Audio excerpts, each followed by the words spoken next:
appear before the Senate this morning. Given priority in today's order paper is a motion by Senator Moses Kajwang, the Senator for Homa Bay County.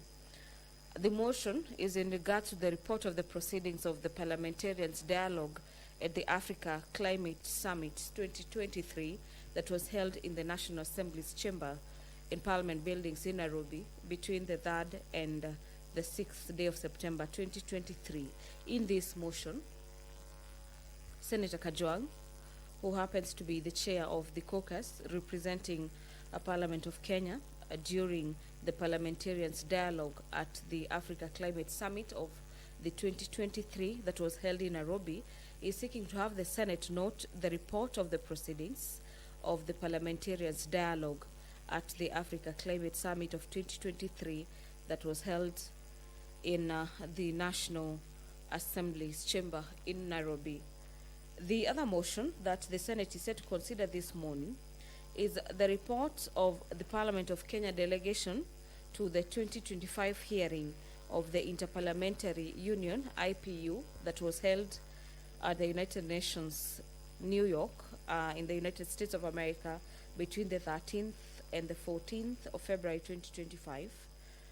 Senator Catherine Moma is among senators that represented the Parliament of Kenya for the Interparliamentary Union IPU hearings in the United Nations, and she'll be seeking to have the Senate note the report of that proceedings that was held in the US.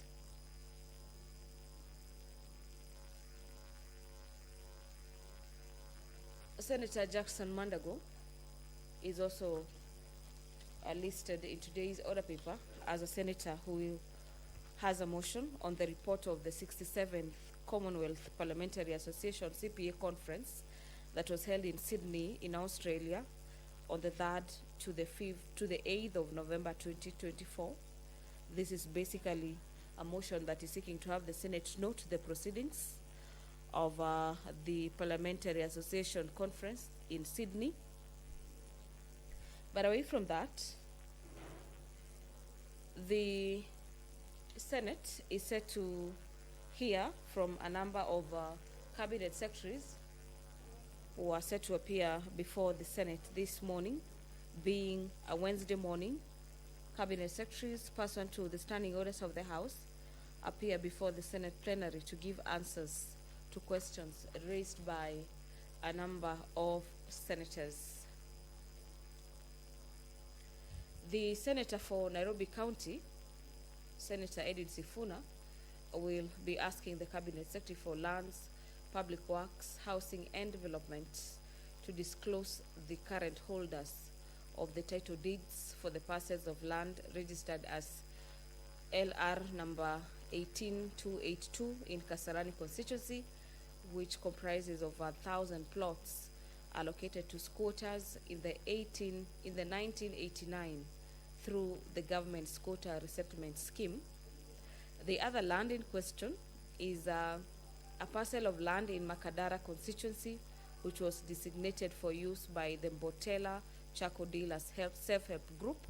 And finally, a land in Makadara constituency, which was designed for the Buruburu Phase 5 community playing ground. The Speaker of the Senate, Honorable Amason Kingi, will be presiding over the business of the Senate this morning. Allow me to hand over for this live broadcast brought to you by PBU in partnership with KBC. Enjoy your viewing. Tuombe. Ewe Mwenyezi Mungu, tukusihi tutazame kwa neema nyingi na baraka sisi watumishi wako ambao umeridhika kutuita kwa nyadhifa za uongozi katika jamhuri hii yetu.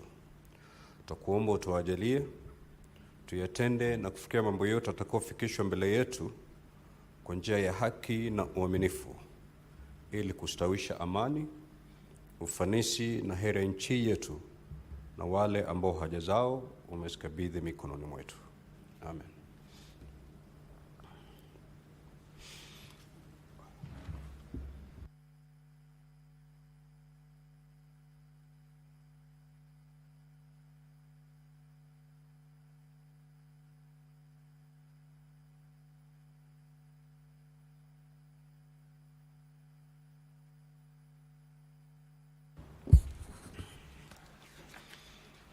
Clerk, do we have quorum?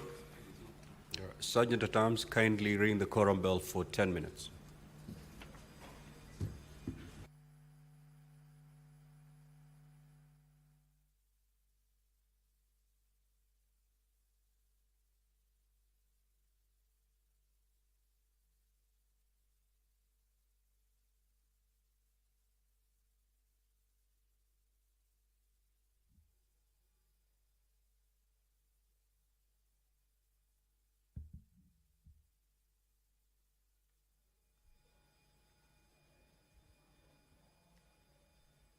The business of the Senate has commenced this morning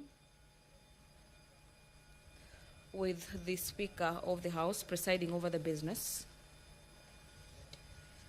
But a little quorum hitch has necessitated the directive for the quorum bell to be rung for 10 minutes for senators yet to make their way into the chamber. To do exactly that, to necessitate the House to raise quorum of 15 senators required by the House rules for the House to commence business at any particular time when the House is sitting. The last question by the Senator for Nairobi County that will be directed to the Cabinet Secretary for Lands, Public Works, Housing and Development is that the Senator wants to understand what is the ministry doing to safeguard the rights of legitimate owners over the parcels of land and to address the reported cases of fraudulent claims and encroachment in respect to the said parcels of land. They are in Kasarani and Makadara, Buruburu Phase 5. The other land in question is LR number 209 stroke 4844 stroke 124 that was designated for use by the Mbotela Charcoal Dealer Self-Help Group. The Senator for Embu, Senator Alexander Mundigi, will also be directing a few questions to the Cabinet Secretary for Lands. Senator Mundigi is asking the status of the construction of Embu Modern Market and wants the Cabinet Secretary to disclose the timelines for the completion and operationalization of the market. He also wants the CS to provide similar information on all other national government projects for the construction of markets within Embu County and outline measures put in place to ensure that these projects are completed on the time anticipated.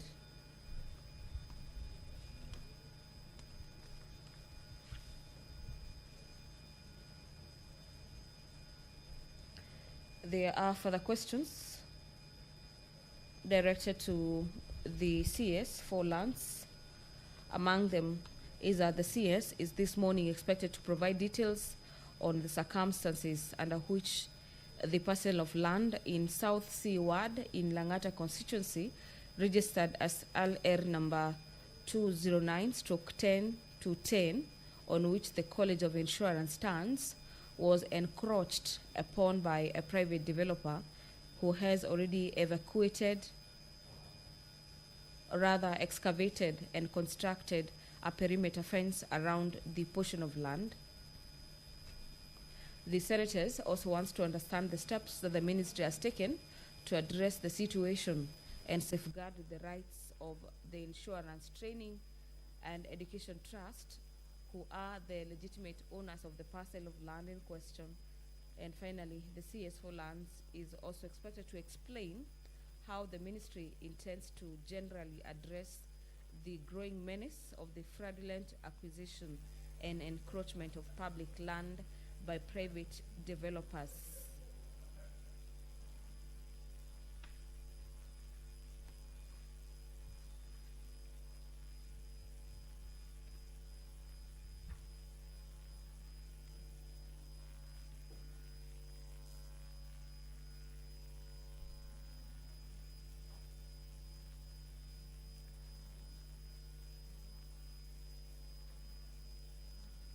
A few minutes past the appointed time for the House to commence business. We are awaiting for quorum to be attained, upon which we'll be handing you over for this live broadcast.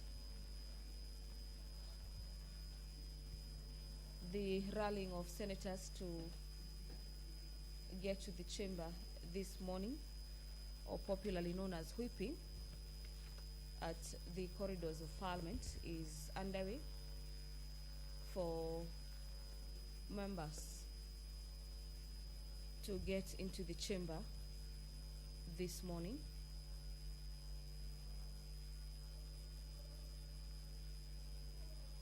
There are a number of resolutions by the Senate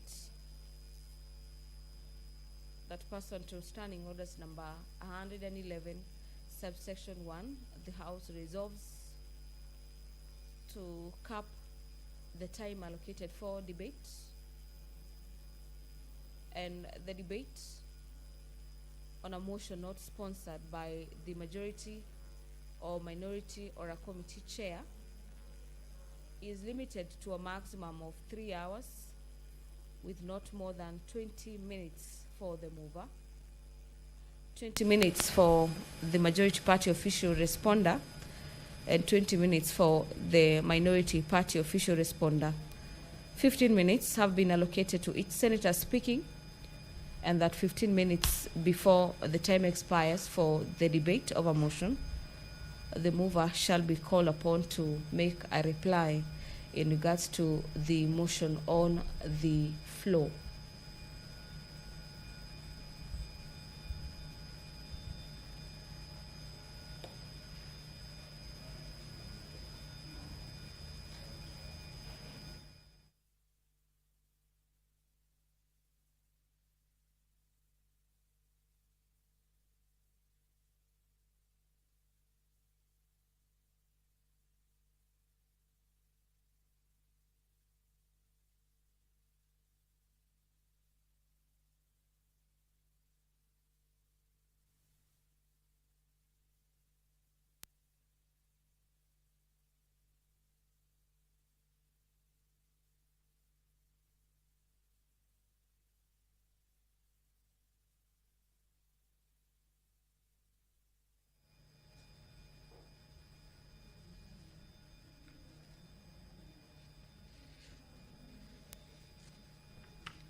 This morning, the Senate, away from the consideration of the business that will be directed to the Cabinet Secretary for Lands, CS Alice Wahome, who is set to appear before the Senate this morning. There are other agendas for consideration away from the question time, and a few motions where the senators who had an opportunity to represent the country in various conferences held in foreign nations will be seeking to have the Senate note the report of their delegation. A number of bills are also lined up for consideration by the Senate. Among them is the County Library Service Senate Bills number 40 of the year 2024 by Senator Joyce Correll, the Labor, Migration and Management Bill number 2, Senate Bills number 42 of the year 2024. This bill is by Senator Tabitha Mutinda, and the Technopolis Bill, National Assembly Bills number 6 of the year 2024 by the Senate Leader of the Majority Party. The County Library Services, the Labor, Migration and Management Bill, and the Technopolis Bill are bills currently at the Committee of the Whole, this being the stage where the House converts itself into a committee and gets to deliberate on these bills deeper in regards to the proposals, and if amendments will be fronted further to further amend these bills. The quorum has been attained. Order, honorable senators, we do have quorum now. The clerk, you may proceed to call the first order, please. Order number 1, administration of oath. Order number 2, communication from the chair. Order number 3, messages. Order number 4, petitions. Order number 5, papers. Order number 6, notices of motion. Order number 7, questions and statements. Now, honorable senators, we expected to have the CS in charge of lands for purposes of responding to 3 questions. Question number 43, 95, and 99. 2 of those questions are by the Senator for Nairobi City County, the Honorable Edwin Sifuna, and the 3rd question is by the Senator for Embu County, the Honorable Alexander Mundege. Unfortunately, the CS in charge of lands has just written a letter which was received last night at 7 p.m. indicating that she'll be out of the country and therefore will not be able to attend today's plenary for purposes of responding to these questions.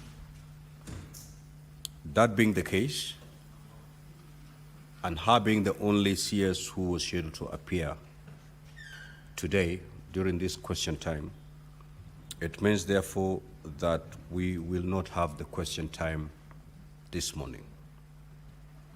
That is the sad reality. So we will proceed with the other business as contained in the order paper. Hopefully the movers of these businesses are in the chamber so that we can dispense with quite a number of reports for delegations that traveled outside. I think this will be a good moment for us to adopt this report and get them out of the order paper. Some of them have been appearing in the order paper for quite some time. So, honorable senators, that is the situation.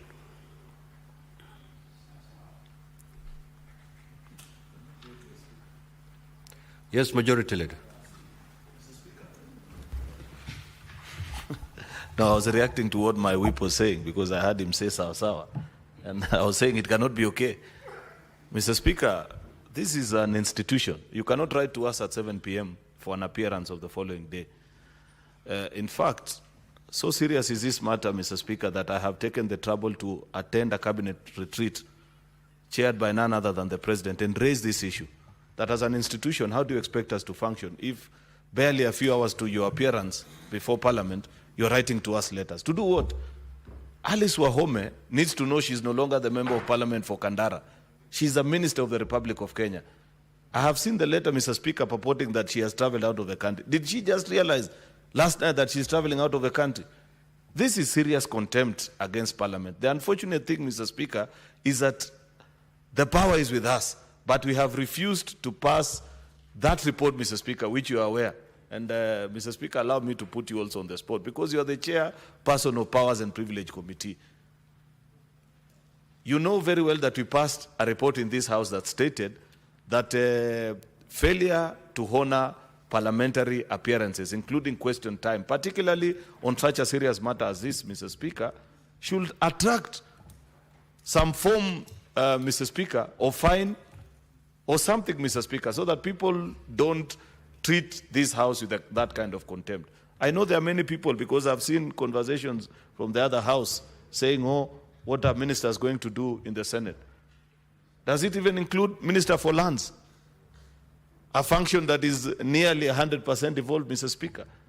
So, Mr. Speaker, I want to urge, with tremendous respect to you and the members who serve in the Powers and Privilege Committee, we have already passed that report in this House. It is you to adopt and guide the House so that you lead us to do the necessary amendments that we need to do so that people begin to treat this House with the seriousness that it deserves. It is not wrong not to appear, but at least give us the notice in good time. The CS for Agriculture was supposed to appear today. He sent a letter 1 week ago. And when we sat yesterday in SBC, we said, okay, sufficient notice and time has been given. We can plan ourselves accordingly. But at 7 p.m., hardly 12 hours, Mr. Speaker. Therefore, I want to request of you, Mr. Speaker, and the team that you lead at Powers and Privilege, rescue us from this kind of embarrassment that we find ourselves in every other Wednesday morning. I thank you. Senator for Nairobi City County. Yeah, Speaker, let me just join the majority leader in expressing my disappointment. Speaker, if you look at the matters that we were to have conversations with the minister today, Nairobi is under attack from land grabbers. These are matters that are urgent. If you look at the order paper, Honorable Speaker, the College of Insurance in South Sea has been grabbed. The College of Insurance in South Sea. As we speak right now, they don't even have access to the college because the land grabber has fenced off the place. We are talking about land in Mbotela, land in Kasarani, Makadara, a playground in Buruburu Phase 5. My expectation was the minister would treat this one as urgent. Because you remember the last time, and to her credit, Honorable Speaker, she has been of help to the people of Nairobi before, when Tomboya Social Hall had been grabbed.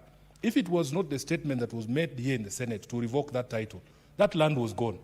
She must treat these issues with urgency. It is one thing, you know, there are certain dockets, I think, that as a minister, you must know that these are matters of life and death. Things to do with health, Honorable Speaker. Things to do with land.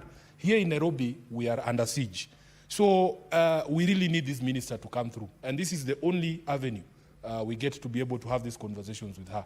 We have lamented here before. We have expressed outrage before that the manner of communication, because all of us in leadership have had opportunity to travel.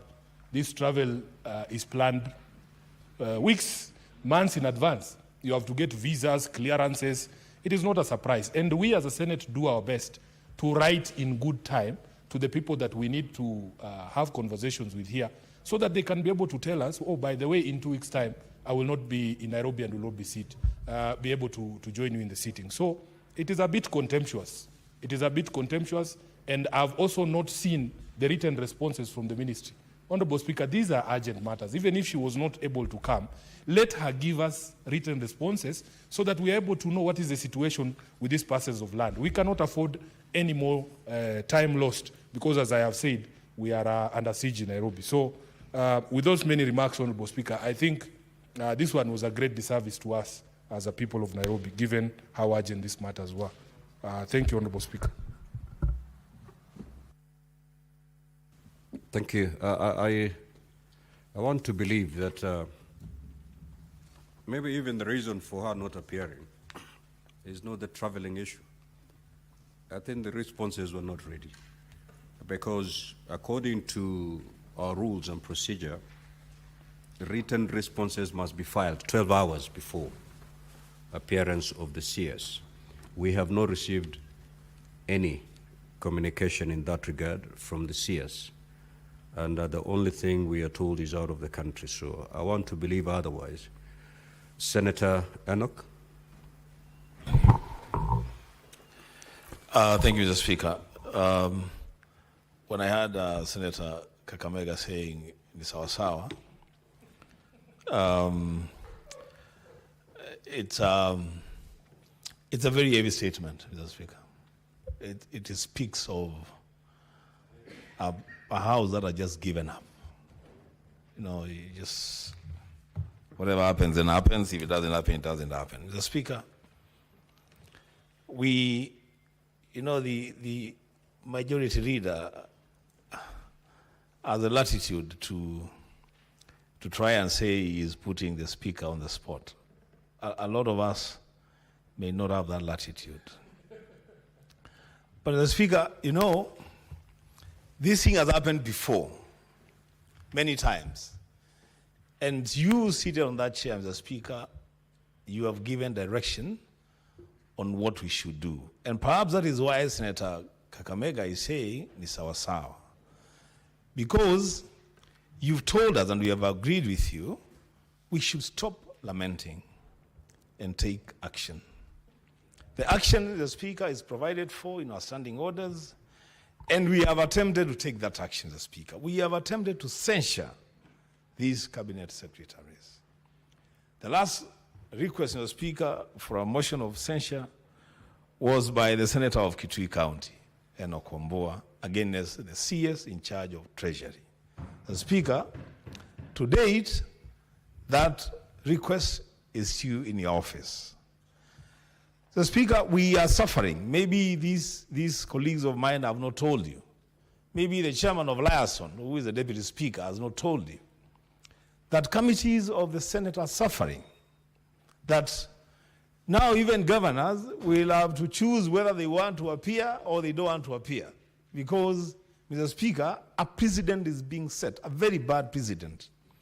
That somebody can wake up in the morning and write to a committee of the Senate or the plenary and excuse themselves from appearance, and it is okay. You know, it is okay. They can just go and do whatever they want to do. Mr. Speaker, find it in your heart to bite the bullet and allow one or two of these cabinet secretaries to be censured by this House. Perhaps that will send a stronger message to them that appearing before the Senate is not a matter of choice. Mr. Speaker, as I conclude, you remember when we started these morning sessions, we had a lot of debate around it. Personally, I had my own reservations about it. But I discussed with the majority leader and we agreed, yes, that's okay. Perhaps it's the best way of doing these things to also give this Senate, this House, some visibility and allow cabinet secretaries to appear before us and respond to questions. Mr. Speaker, it cannot be their choice. It cannot be them deciding when to appear and when not to appear. Mr. Speaker, as I conclude, please guide us and lead us into censuring one or two of these cabinet secretaries, and then I think the rest will learn their lessons. I thank you, Mr. Speaker. Senator Mondege. Asante Bwana Spika kwa kunipa nafasi niweze kuchangia mjadala wa wasiri wale ambaye walikuwa nafaa wakuje tuwaulize maswali siku ya leo. Bwana Spika, mimi naunga mkono majority kwa yale amezungumzia na pia Senator ambaye Wambua Kitui yale amezungumzia, kwa sababu nakumbuka vizuri Bwana Spika, wakati tulipitisha magavana 47 na pia mawaziri 22 wawe wakitembea kwa hiki kikao ama kwa pahali popote wamekuwa wameitwa, tumeona utendaji wa kazi wa mawaziri ama gavana na pia wale wafanyikazi vile kazi inafanyika vizuri. Na wakati tunafaa tukuja hapa siku ya Jumatano asubuhi saa 3, Bwana Spika, tunakuwa sisi maseneta tunatumia pesa nyingi sana ndio tuweze kukuja hapa kutoka asubuhi mpaka saa 7, kwa sababu kikao ni saa 8, tunatumia pesa nyingi sana ya serikali. Bwana Spika, kama ni siku ya leo waziri wa hadhi ama waziri wa masamba angekuwa anakuja hapa, naunga mkono seneta wa Nairobi kwa yale amesema juu ya Nairobi, vile masamba nyingi imeibiwa, mambo mengi yamefanyika. Bwana Spika, nikikumbuka wiki jana kuna masamba ambaye iko Ruiru, unakuta iende ikawa either makanisa, inasemekana makanisa ilinua njia haifai, ama ni wenye masamba walikuwa nashinda vitu kama hizo. Waziri kama huyu angekuja hapa, hata kama hii haikuwa swali langu, iende ikawa kuna mtu angemuuliza, je, ndio hiyo title deed iwe revoked ilikuwa namna gani? Kwa hiyo ni mambo mengi sana ambaye siku ya leo watu wa Kenya wangetaka kujua, kwa sababu wakati Bwana Spika mtu ameomba pesa kwa bank kama ni milioni 200 ama milioni 20 na amejenga nyumba na baadaye usikie hiyo nyumba sio yake ama samba imerudi kwa wenyewe, ni kitu ya aibu sana. Kwa hiyo Bwana Spika, mimi naunga mkono, kama kuna njia ile inafaa utuelekeshe tuweze kusukulia governors wale watakuwa kuja kwa vikao, ama pia mawaziri wale watakuwa nakuja hapa kuwauliza maswali. Kwa hiyo Bwana Spika, mimi naunga mkono, tuweze kuona tutaendea mna gani ndio tuweze kusaidia mwananchi wa Kenya njia ile inafaa. Ni mimi Senator wa Embu County Alexander Munyi Mudigi. Asante Bwana Spika. Senator Wafula. Asante Mheshimiwa Spika kwa nafasi hii. Kwanza ni kusema kwamba nina huzuni sana kwa sababu iwapo mawaziri ambao wamepewa nafasi kuhudumia Wakenya ambao hawana sauti, hawana nafasi ya kujitetea, wanaweza kukuandikia barua pasipo kuthibitisha kwamba ni kweli wana safari. Lakini cha msingi Mheshimiwa Spika, ukikaa katika maeneo ya Majembe ama maeneo ya kula bata hapa Nairobi, Mheshimiwa Spika, utapata kwamba kuna watu ambao mashamba yao yananyakuliwa ama yamo mbioni kunyakuliwa na hakuna yeyote anayewasikiza. Na hivyo basi ningeweza kujihusisha na matamshi ya Mheshimiwa Seneta wa Nairobi kwamba waziri huyu lazima ajue kwamba Wakenya wana haki ya kupata huduma. Huenda yeye ana hati ya kumiliki mashamba yake, lakini kuna watu wanapoteza urithi wao kwa sababu ya matapeli katika sekta ya ardhi. Sasa naomba jumba la Senate, waziri kama huyu Mheshimiwa Spika anyolewe kwa chupa Mheshimiwa Spika, na ili aweze kuwa na adabu kuhudumia Wakenya. Changamoto hizi za ardhi Mheshimiwa Spika hazipo Nairobi peke yake. Kwangu Bungoma Mheshimiwa Spika, wengi wazee, mayatima, wajane, mashamba yao yananyang'anywa, mashamba yao yanachukuliwa na watu ambao wana ushirikiano mkubwa na maafisa katika sekta ya ardhi. Katika mkutano wa jukwaa la usalama kule Bungoma Mheshimiwa Spika, niliweza kurai waziri wa usalama Mheshimiwa Murkomen kwamba idara za ujasusi DCI na idara za kupambana dhidi ya ufisadi lazima vile vile zimulike katika idara ya ardhi Mheshimiwa Spika. Baadhi ya watu wanafanya katika idara ya ardhi Mheshimiwa Spika wana mashamba Kenya nzima, na ukiuliza stakabadhi kuthibitisha walinunua lini, mashahidi walikuwa kina nani, hawapo. Na hii ni ishara kwamba hawa watu wananufaika kwa kutojua kwa Wakenya. Tulikuwa na michezo ya Afrika Mashariki kule Mombasa Mheshimiwa Spika, na unapopiga gumzo na wenyeji wa Mombasa, wengine vile vile wanashuhudia kwamba mashamba yao yamechukuliwa na maafisa katika serikali ama walio na marafiki katika serikali. Sasa sitaraji tena waziri ataitwa hapa alafu atuandikie barua kwamba anaenda ng'ambo. Iwapo hataki kazi Mheshimiwa Spika, tumruhusu aende na asirudi, ili tumchague waziri mwingine na tufanyie kazi. Na mwisho, kuna idara ya ardhi katika kaunti zetu. Mheshimiwa Sifuna alitaja hapa katibu fulani katika kaunti ya Nairobi ambaye anabadilisha tu umiliki wa ardhi kana kwamba yeye ndio mwenye mashamba hapa Nairobi.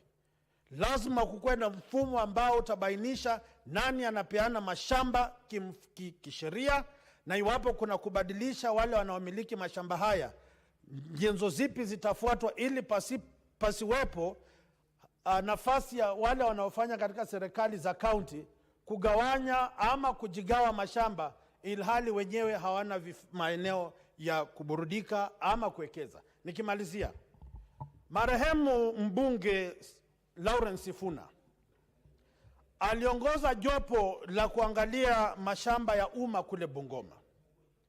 Ripoti iliandikwa Mheshimiwa Spika, ikapelekwa katika bunge la kaunti kule Bungoma, na hapa katika jumba la Senate nikaweza kuuliza ripoti hiyo imefika wapi. Mpaka leo Mheshimiwa Spika, idara ya ardhi katika serikali haijatupa majibu. Na sisi tunajua nyunyila zinasema Bungoma mashamba ya umma ni zaidi ya 1325. Itakuwaje watoto washindwe kupata maeneo ya kujiburudisha, kufanya mazoezi, maeneo ya majukwaa ya kukuza talanta, ilhali watu wamepigiwa kura, wana nafasi ya kuhakikisha kwamba mashamba ya umma yanadhibitiwa, yanalindwa kwa sababu ya vizazi vijavyo. Sasa mimi naomba jumba la Senate likiongozwa nawe Mheshimiwa Spika, wakati umefika tusimame kidete na tumtetee mnyonge. Asante Mheshimiwa Spika. No, honorable senators, we will rest it at that. But let me say this to the majority leader. You do not need the report, or you do not need the Committee on Powers and Privileges to bring sanity in this area. In fact, the consequences of non-attendance are actually contained in our standing orders, especially Standing Order 51D. And I'll read it. The Senate may, where Cabinet Secretary fails without reasonable cause to appear and respond to question, under this part, move a motion to censure the Cabinet Secretary. That is the recourse you have, honorable senators. And you may want to use it sparingly, or you may want to enforce it and enforce it to the full. Because I've heard your frustrations, your concerns, and the only way you can bring discipline in this area is to invoke Standing Order 51D. I don't see there's a better way of bringing discipline in this area other than invoking the provisions of Standing Order 51D. So kindly be guided. We will now move to the next order. Clerk.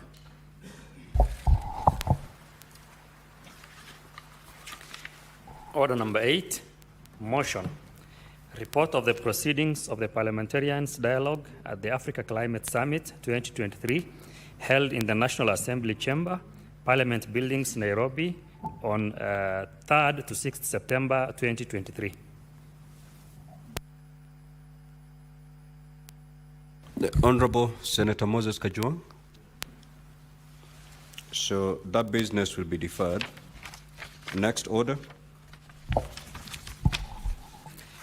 Order number 9, motion.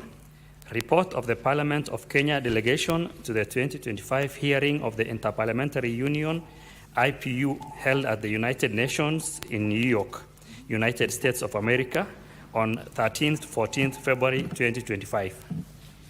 The Honorable Senator Catherine Muma. Thank you, Honorable Speaker. Just a moment.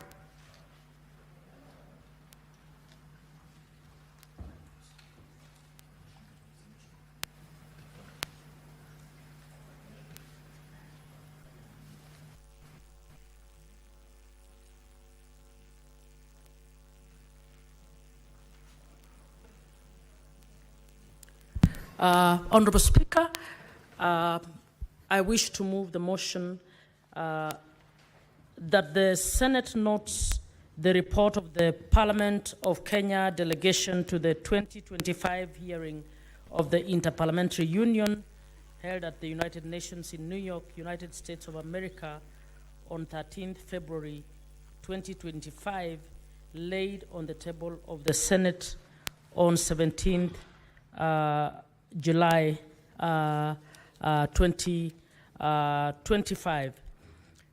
Honorable Senators, Honorable Speaker, the annual parliamentary hearing of the United Nations is organized in close collaboration with various bodies, and its importance resides in the active contribution to working papers on matters at hand, highlighting the parliamentary dimensions of these issues in order to enable parliamentarians to better understand decision-making mechanisms. The deliberations during the two-day session in New York, the IPU gathered the main program. The meeting comprised of the main program with 7 sessions, and that is provided for in this report. The hearing included 7 interactive discussions featuring panels of experts, topics as international trade, debt, taxation, overseas development, assistance, and others. And the discussion was the opening discussion focused on issues of the deep challenges relating to the SDGs and the mobilization of political will to ensure that SDGs are implemented by member states of the United Nations. without going through the entire report, honorable members, what came to pass is that as members of parliament, as we implement various and discuss issues of development in our own country, we are called upon to also take cognizance of the international obligations that we have and to use parliament as a way of oversighting implementation of these international treaties and obligations by not only citing or holding the executive accountable to the obligations made on behalf of Kenyans, but by also measuring whether it is the Committee on Education, Committee on Health, or any other committee, to ensure that even as we carry out our oversight roles, we are able to also audit those sectors against our obligations within the SDGs. As is usual, the meeting called upon the member states to help address the challenges around the SDGs and to get their own states to move the pin in terms of the implementations of these obligations. Thank you, Honorable Speaker.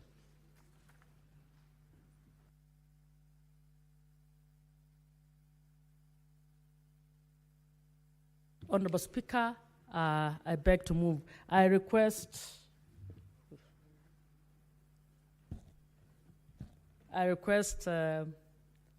Senator Mungatana to second for me. Thank you. Thank you, Mr. Speaker, for giving me the opportunity to second this motion. Mr. Speaker, one of the things that remains very commendable on behalf of the Kenya delegation that went there is that this parliament has continually maintained its presence at the international level. And Mr. Speaker, I want to commend the Honorable Senator Catherine Muma, together with the delegation that comprised of members of parliament from the National Assembly and our own senators who attended the deliberations. Mr. Speaker, being in those international fora helps us to understand what perspectives the world is taking on very important global centered decisions that need to be made and how they are being implemented. Mr. Speaker, one of the critical things that was being discussed here is how parliaments are supposed to find financing for the Sustainable Development Goals. And unfortunately, Mr. Speaker, if you look at the report, you will see that only 17% of these goals, the SDGs, were on course towards attainment. Mr. Speaker, the world sits down, Kenya being part of it, we make decisions and we say we are going to fight poverty, we are going to reduce financial burdens on countries, and so many of those goals are set up at the international level. Then, Mr. Speaker, many years later, the very leaders who set up those goals are not able to follow through. And here we are told that the Sustainable Development Goals report of 2024 reveals that only 17% of the SDG targets are on track, which means, Mr. Speaker, maybe sometimes we need to ask ourselves, where are we going as a part of the world nations, as part of the world of nations. So, Speaker, I watched with consternation when President Trump took to the floor in the ongoing United Nations General Assembly meeting. And Mr. Speaker, he criticized, and a lot of the media afterwards were on his case. He criticized the fact that the United Nations is not doing what it was meant to do. The United Nations is not hitting the goals. In fact, he went on to say he himself, as a president, he has managed to do more by stopping at least 7 wars for the time that he has been in office, and the United Nations did not help him, did not even help him to tie out the remaining issues around those 7 wars. Whether those claims were true or not, because he didn't list what he was talking about, the fact of the matter is that the US, since the new administration of Trump took over, decided to defund a lot of the United Nations activities that hitherto were funded by the United States.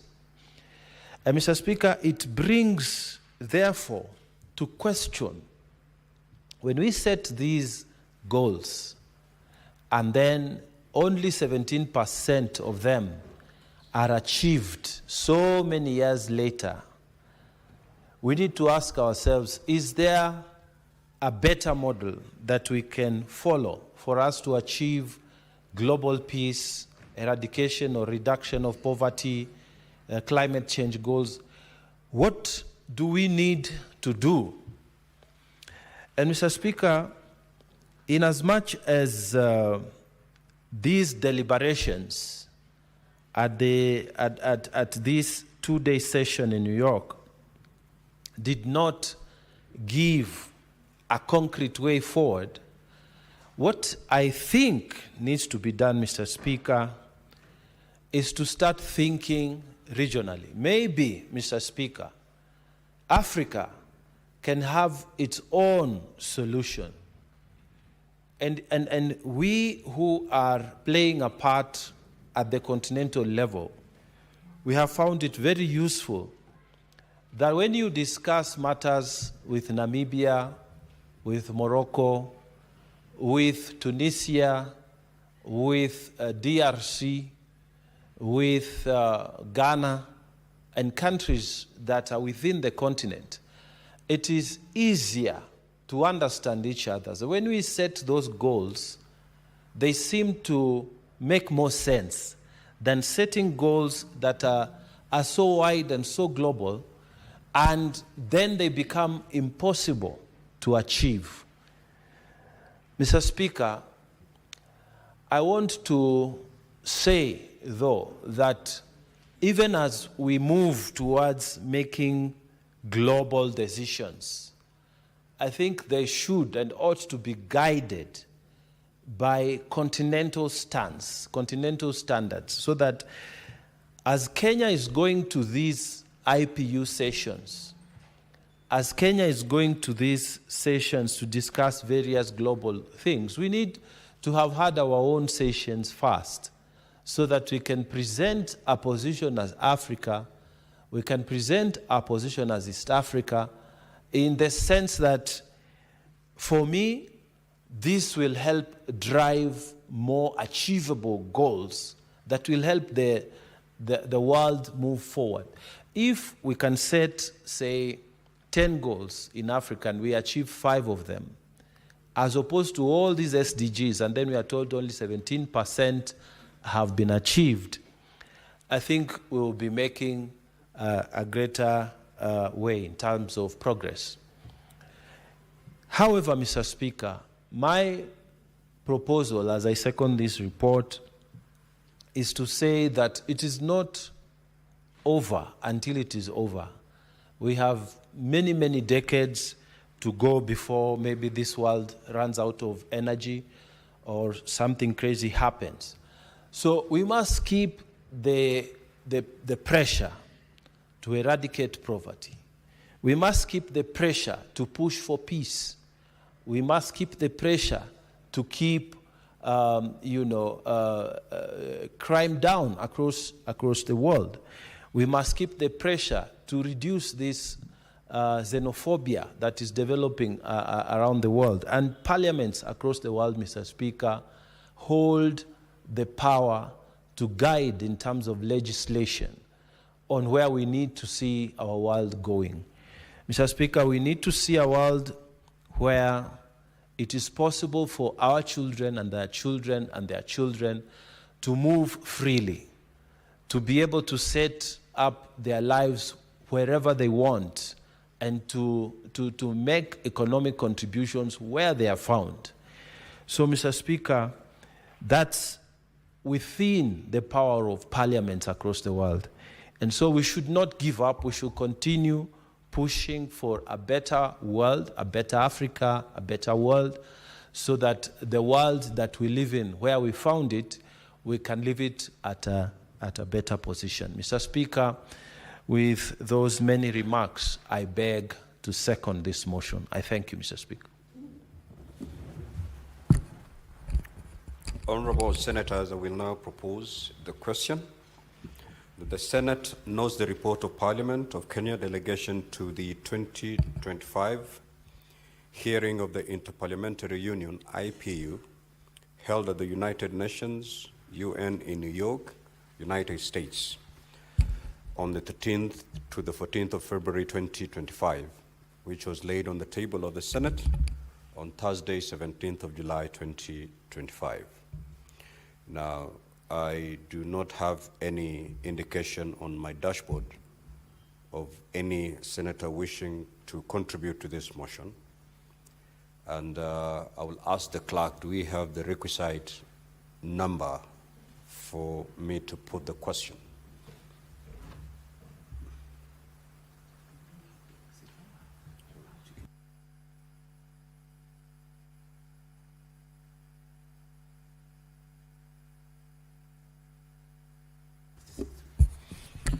Okay, so then I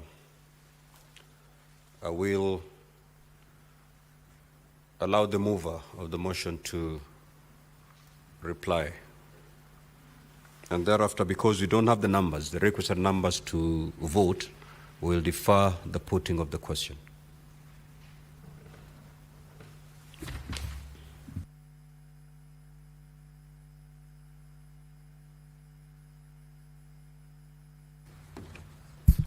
Honorable Speaker, I move to reply, and pursuant to Standing Order 66.3, I request the deferment of the putting of the question on the motion to a later date. Thank you. Okay. So the putting of the question is hereby deferred. Next order. Order number 10, motion. Report of the 67th Commonwealth Parliamentary Association CPA Conference held in Sydney, Australia on 3rd to 8th November 2024. Senator Jackson Mandago. Honorable Speaker,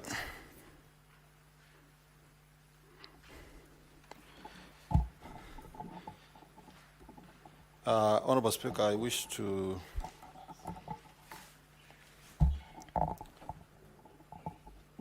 give notice of motion that the Senate notes the report of the 67th Commonwealth Parliamentary Association Conference held in Sydney, Australia. Honorable Senator, you are moving the motion. You already gave notice, I think, yesterday. Thank you, Honorable Speaker. Honorable Speaker, I wish to move the motion that the Senate notes the report of the 67th Commonwealth Parliamentary Association Conference held in Sydney, Australia on the 3rd to 8th of November 2024, laid on the table of the Senate on Tuesday, the 22nd of July 2025. Honorable Speaker, and I request Senator Moma to second.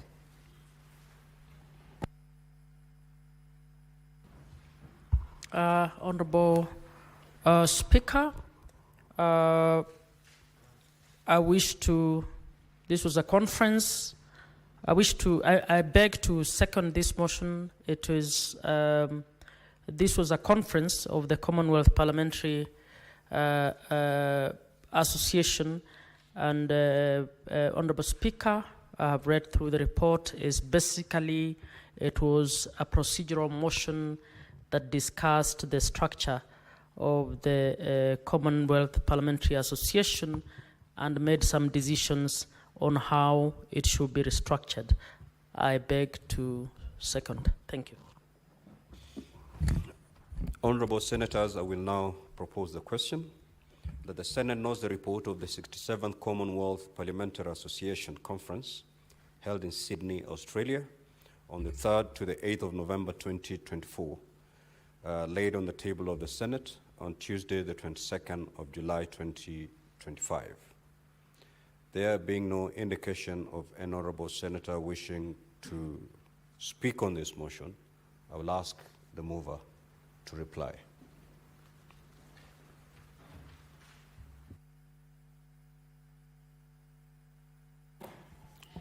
Honorable Speaker, I wish to reply and request that the putting of the question be deferred the next session, Honorable Speaker. Very well. The putting of the question is hereby deferred. Next order. Order number 11, motion, report of the consultative meeting of the Executive Committee of the Forum of Parliaments of the Member States of the International Conference on the Great Lakes Region, FPICGLR, held in Kinshasa, Democratic Republic of Congo, DRC, from 22nd to 24th January 2025. Senator Hezena Lemalentian.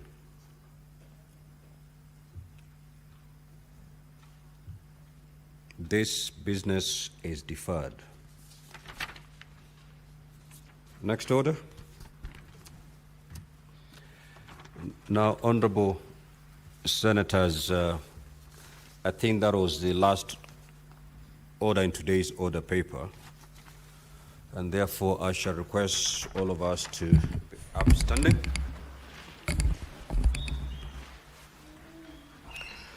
Honorable Senators, there being no other business in the order paper, the Senate stands adjourned until later today, Wednesday, 24th of September 2025 at 2:30 p.m.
Constituency to see actually where the disparity is, so that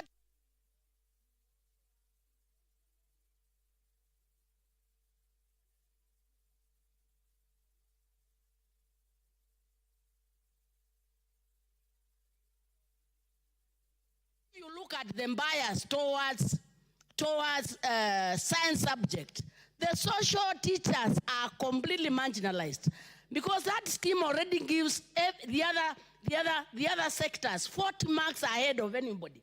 If you are given 40 marks ahead of the other people, of course you will actually fail.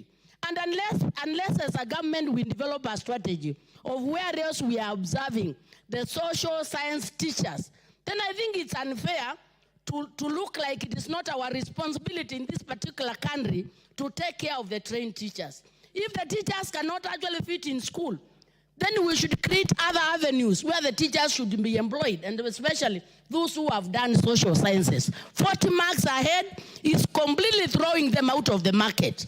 And I think it's not fair for any country to do that, because all those are our people. Honorable Speaker, I think also another thing to check is the issue of the promotion with the teachers. I think this is also having a very big gap. You realize, like in most areas, people are qualified, but they never get promoted. While in other areas, you get the people promoted. I think we need to have a resemblance of equity in this particular country. Because I don't think in this country we have areas where people have not been educated. The issue of saying this area do not have people educated is a thing of the past. Even in Turkana now we have enough teachers to employ. I think it's important that the spirit of equality, equity actually prevails in the sector of education. Otherwise, thank you, Honorable Speaker, for giving me the opportunity.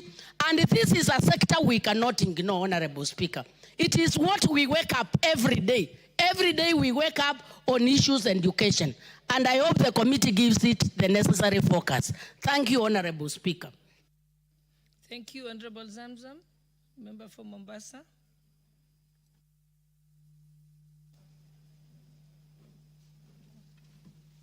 Asante sana Mheshimiwa Spika, na mimi niweze pia kuweza kumuunga mkono Mheshimiwa Bensouda kwa kuleta swala hili ndani ya bunge. Mheshimiwa Spika, Mheshimiwa Spika, ni dhahiri walimu wengi ambao wamesomea na wamesha graduate, wamepata vibali vyao miaka mingi sana, wamekaa bila kupata kazi. Mheshimiwa Spika, wakati wenzao wa nyuma, wadogo zao wamekuja nyuma na wamepata nafasi ya kufanya kazi. Mheshimiwa Spika, na Mheshimiwa Spika, sio nafasi ya kazi tu, hata wale ambao wako kazini. Mheshimiwa Spika, wakati mwingine unapata mwalimu amekaa miaka 14, miaka 15, miaka 18, hata promotion pia hajapewa. Mheshimiwa Spika, kwa hiyo hali ya walimu katika taifa hili pia, Mheshimiwa Spika, ni ya kusikitisha, kwa sababu hawapati ile haki sawa. Na ikiwa itatokea hata masala ya promotion, Mheshimiwa Spika, waangalie wale ambao wamefanya kazi yao vizuri na wamekaa muda mrefu, waweze pia wao kupewa promotion. Kama kuna mwalimu ambaye sasa ni deputy principal wa pale Shanzu Teachers College, amekaa miaka 15, Mheshimiwa Spika, yuko katika ile nafasi, wakati wenzake wanapewa promotion, yeye ameachwa pale na anafanya kazi nzuri. Mheshimiwa Spika, kwa hiyo Mheshimiwa Spika, mimi nataka kusema hizi nafasi za kazi zikitokea, ziwe zinaangaliwa wale ambao waliweza kugraduate mapema, kwa sababu mtu, hata kama nimesikia Mheshimiwa katika kamati hii ambayo inashughulika na mambo ya walimu ya education, anasema kuwa hata wakiwa miaka 56 ama 59 watapewa kazi. Tusiweze kusisitiza mambo kama hayo, tuweze kusukuma, kutoa msukumo kuwa wakati bado wako katika ile hali yao ambao ni active, waweze kupewa hizi nafasi za kazi na wao wapate matunda ya kuona kuwa masomo yao hayakuenda bure. Mheshimiwa Spika,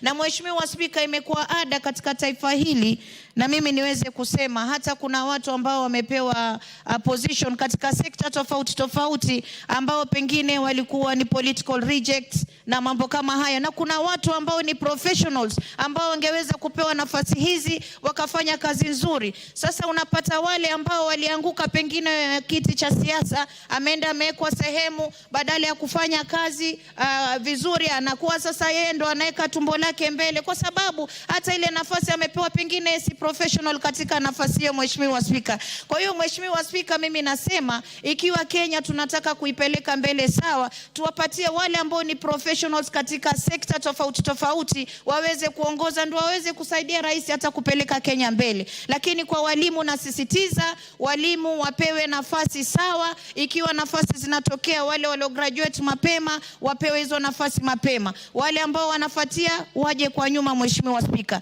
na ikitokea pia promotion, walimu waangaliwe, mtu ameserve ameimba na watoto darasani. Mheshimiwa Spika, amehakikisha mtoto ameshika kalamu mpaka amejua kuandika, amehakikisha mwanafunzi amepata masomo na amekuwa ni, hata unapata yule mwanafunzi ambaye alimsomesha ameenda amepata kazi kubwa mbele yake, lakini yule mwalimu bado yuko katika ile position ambayo mwanafunzi alimwacha hapo. Mheshimiwa Spika, inakuwa si haki kwa walimu, waweze kuangaliwa maslahi yao promotion ikitokea. Na si hao tu, Hata polisi pia tunaona pia wengi pia wanalalamika, Mheshimiwa Spika, amekaa sehemu moja na hajapata hata ile promotion. Kwa hiyo mimi namsupport dadangu Bensuda kwa walimu wapewe nafasi kufuatana na vile walivyo graduate kutoka katika masomo yao. Asante sana Mheshimiwa Spika.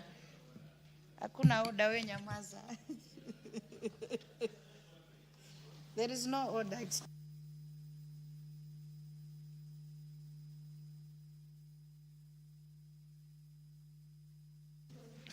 Thank you. That's a very interesting speech from the Honorable Zamzam. Yes, I want to come to my point of order. Honorable Speaker, you see, I want to say that there are no political rejects. And people who lose seats in Parliament are also professionals.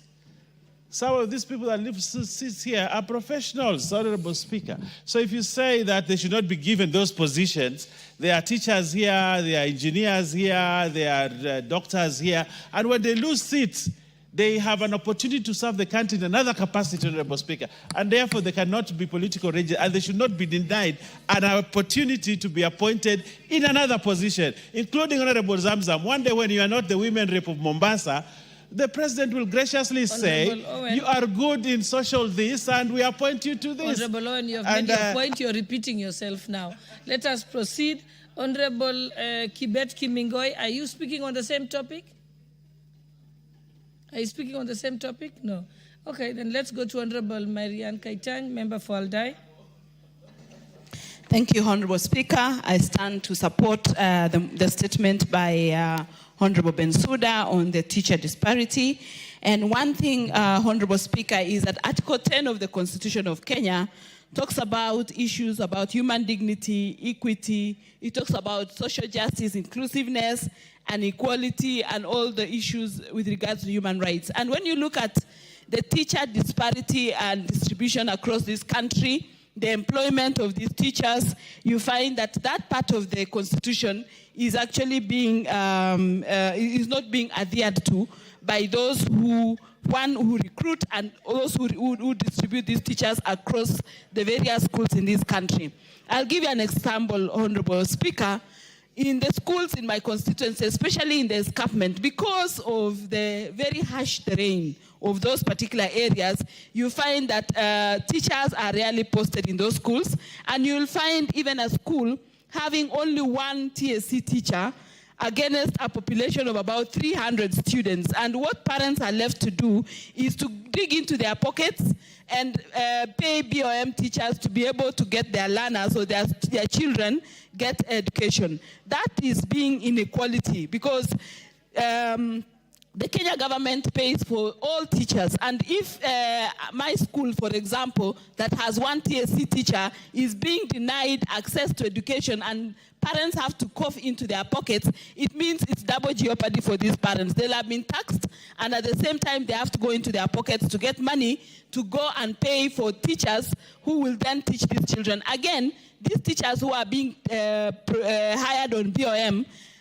we do not know whether they qualify to be teachers, because a board has sat and said this a child of this particular place fits to come and teach in that school, and yet the system of education says that for a teacher to be employed, they have to be a TSC employed. So one thing I support is that we need to relook at the TSC employment in this country, the teacher distribution, and I would wish to request the Committee on Education to actually provide to this House a list of all the teachers, teacher numbers in every school, student population in every school, because again, there is a policy on education that says that a teacher should be for every 40 learners. So if that is the case, in places where there is huge disparity, once the table is provided, then we can do fair distribution of these teachers. And number two, for those teachers who have not been employed and have and graduated in 2013, 2015, and all those years, they're about to retire before they get into employment.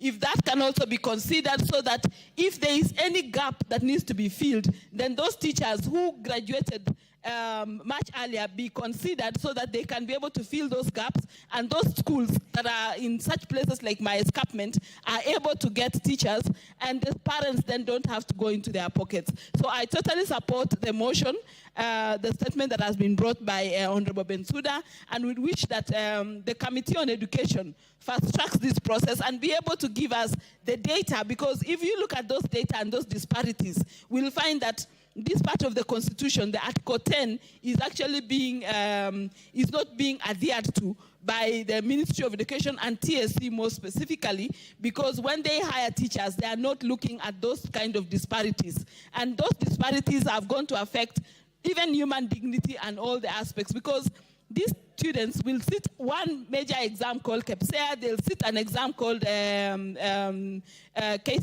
and all those exams are uniform across the country. The school that has all TSC teachers vis-a-vis the school that has one TSC teacher, at the exam time, they will not be given a different exam saying, because you do not have this type of teachers, we do not get this type of education. And finally, when they get to employment, and when they get to the employment industry, you will find that these teachers who do not, these schools or students that do not have teachers, they do not get opportunities to work because they do not get proper education or good education compared to the schools that had good or the good number of teachers. So it is something that we need to all comply with the Constitution and give every part of this country equal distribution in terms of employment for teachers, in terms of distribution for those teachers who have been employed, so that all schools are equal. And we comply with our Constitution to ensure that no teacher is employed under BOM but under the TSC, because we all pay taxes, and all these taxes need to go into payment of salaries of these teachers, as opposed to parents going into their pockets to support education. I thank you, Honorable Speaker. Thank you very much. I allowed quite a big amount of time, because I know this is a very important matter that touches on every part of the country. But I think what has come out clearly is there's definitely need to have the minister come here to respond to those specific questions and to, get suggestions on looking at the policy. So now we'll move to the next. You already made your point of order. It's been noted. Okay.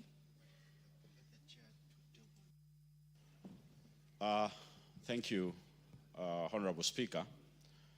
Honorable Speaker, I would like to bring to the attention of the House that we've come to the end of Q1 of this financial year. Honorable Speaker, we as members of Parliament will be walking a very tight rope if we do not start speaking now. Honorable Speaker, this Parliament has already passed for gazettement, approved for gazettement, members of CDFCs for various constituencies at a level of 99%. Honorable Speaker, as at today, the NGCDF board is yet to receive the disbursement for Q1 of this financial year. That is equivalent to 19.5 billion. Honorable Speaker, we run a risk of falling onto the trap that is being set. There is a court order that says NGCDF comes to an end 30th June 2026. If by Q1 there is no disbursement, and we know how the government has been disbursing, by Q2, the board will be in arrears of 39 billion. Honorable Speaker, if members of Parliament do not rise up and speak on behalf of the CDFCs to have this money received now, so that we beat the deadline of the court order in completing all the projects before May. Because you're raising it as a point of order and it seems to be a substantial point, why don't you raise it as a substantive statement? Honorable Speaker, this afternoon or tomorrow? I think with the leader here, this is something he can pick up without even having because it's a matter of concern for all 290 constituents, and all members will agree with me. So, Honorable Speaker, we need to get answers when Treasury will start disbursing these funds, because already they are behind by 19.5 billion, and in 6 days' time, they will be behind by 39 billion. Honorable okay, Speaker, so we thank can you. tell Honorable Owen, maybe you can have a response in the afternoon. Say this, Honorable Speaker. There are very important points being raised by Honorable Gesairo, and I think it is a concern to all of us because we have a court order, a deadline. No, for... the question I'm asking, what we need, don't go over the points again. Simply, I'm requesting you or ruling that you get the answers. Okay. You can get in touch with the National Treasury and the board and then give a response in the afternoon. Much obliged, Honorable Speaker. I'll get in touch with Treasury so that we get a response in the afternoon. I'll do that. Thank you very much. Thank you. Honorable members, next order. Order number 8, the National Police Service Amendment Bill, National Assembly Bill number 39 of 2025. First reading. A bill for an act of parliament to amend the National Police Service Act. Order number 9, motion. Formulation of a land use policy on zoning of land for agriculture and built development. Mover of the motion, Member for Westlands, Honorable Timothy Wanyonyi.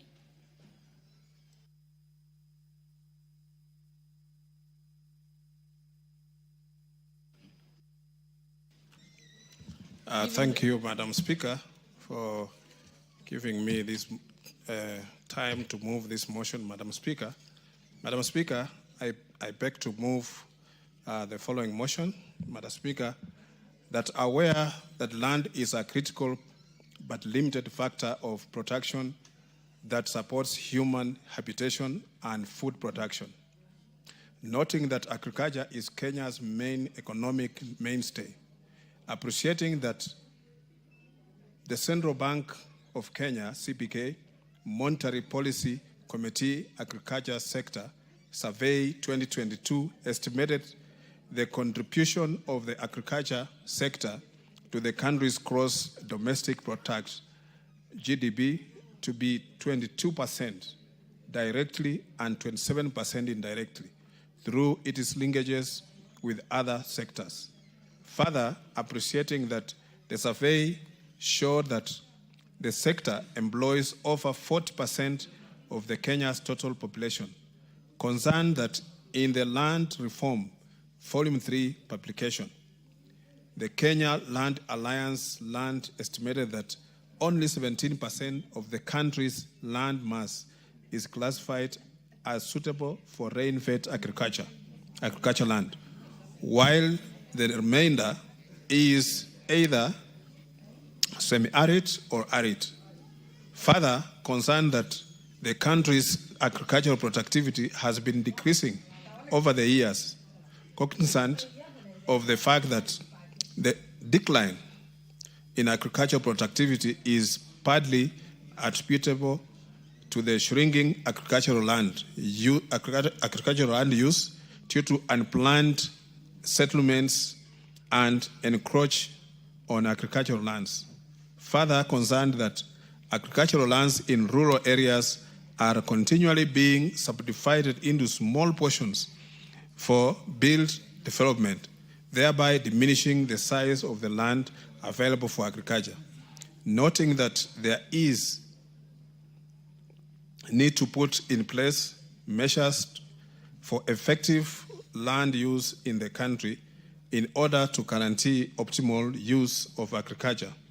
Now, therefore, this House resolved that the government, through the Ministry of Lands, Public Works, Housing, Urban Development, puts in place a policy framework for effective land use in rural areas by consolidating and designating zones for built development, for commercial and residential developments with shared public utilities, and separate zones for agriculture, for agricultural use in order to arrest further diminishing of agricultural land and steady the country's agricultural productivity. Madam Speaker, I beg to move.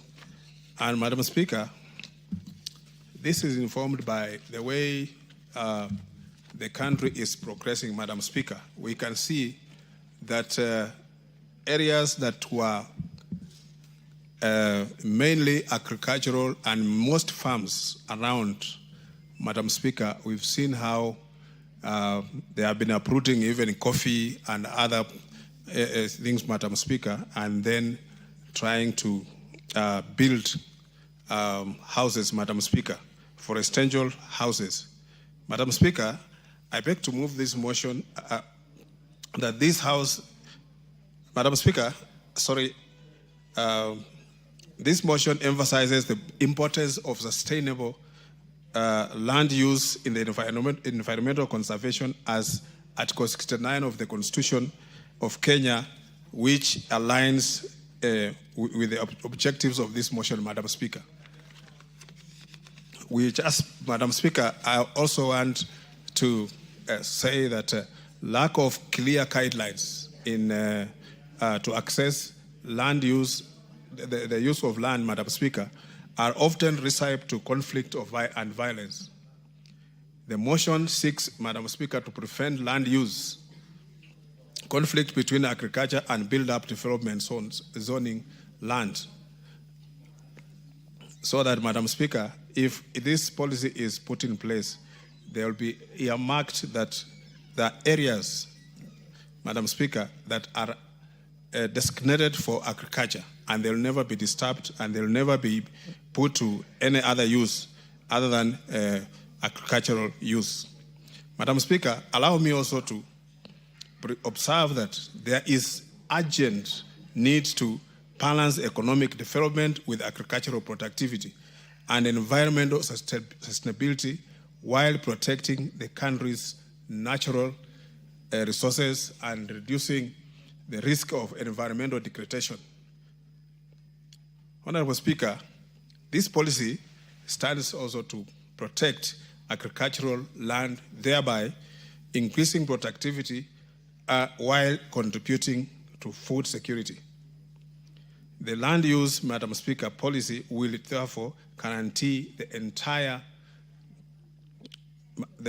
population has sustainable access to public spaces, public service, public institutions, and social amenities. Madam Speaker, this motion also calls for policy on collaboration between the relevant ministries, including, Madam Speaker, Ministry of Lands, Public Works, Housing and Urban Development, Environment, Climate Change and Forestry, Agriculture and Livestock Development to develop the policy, Madam Speaker. Madam Speaker, this motion also loudly calls for engagement with the key stakeholders, including farmers, developers, and local communities to ensure that the policy reflects their needs and aspirations. Land use policy should recognize the resources that are limited. Hence, Madam Speaker, the need to have a long-term vision, but also to prioritize actions to respond to immediate challenges. Madam Speaker, the riparian land and wetlands support water resources to sustain the healthy ecological environment. A policy in place, Madam Speaker, will ensure that riparian land is well documented and mapped out. We have seen that, Madam Speaker, especially in Nairobi here, that riparian land has been encroached and people have haphazardly engaged into development by, Madam Speaker, building on the waterways. And we've seen that when the rains come down, Madam Speaker, have caused so much havoc in the city and places where people are staying, Madam Speaker, you find houses filled with water and people displaced. This is because of this haphazard development, Madam Speaker. Honorable Speaker, if this motion is passed, it will ensure the identification and designation areas for agricultural use, including, Madam Speaker, residential, commercial, and industrial uses, protecting prime land from encroachment, Madam Speaker.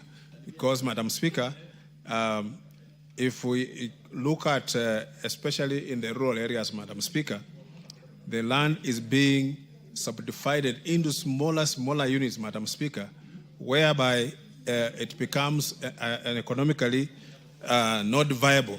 Because many times, Madam Speaker, I remember some time back in India, the Prime Minister then, Indira Gandhi, Madam Speaker, came up with the agrarian revolution because of the population of India, and they needed to have sufficient food security.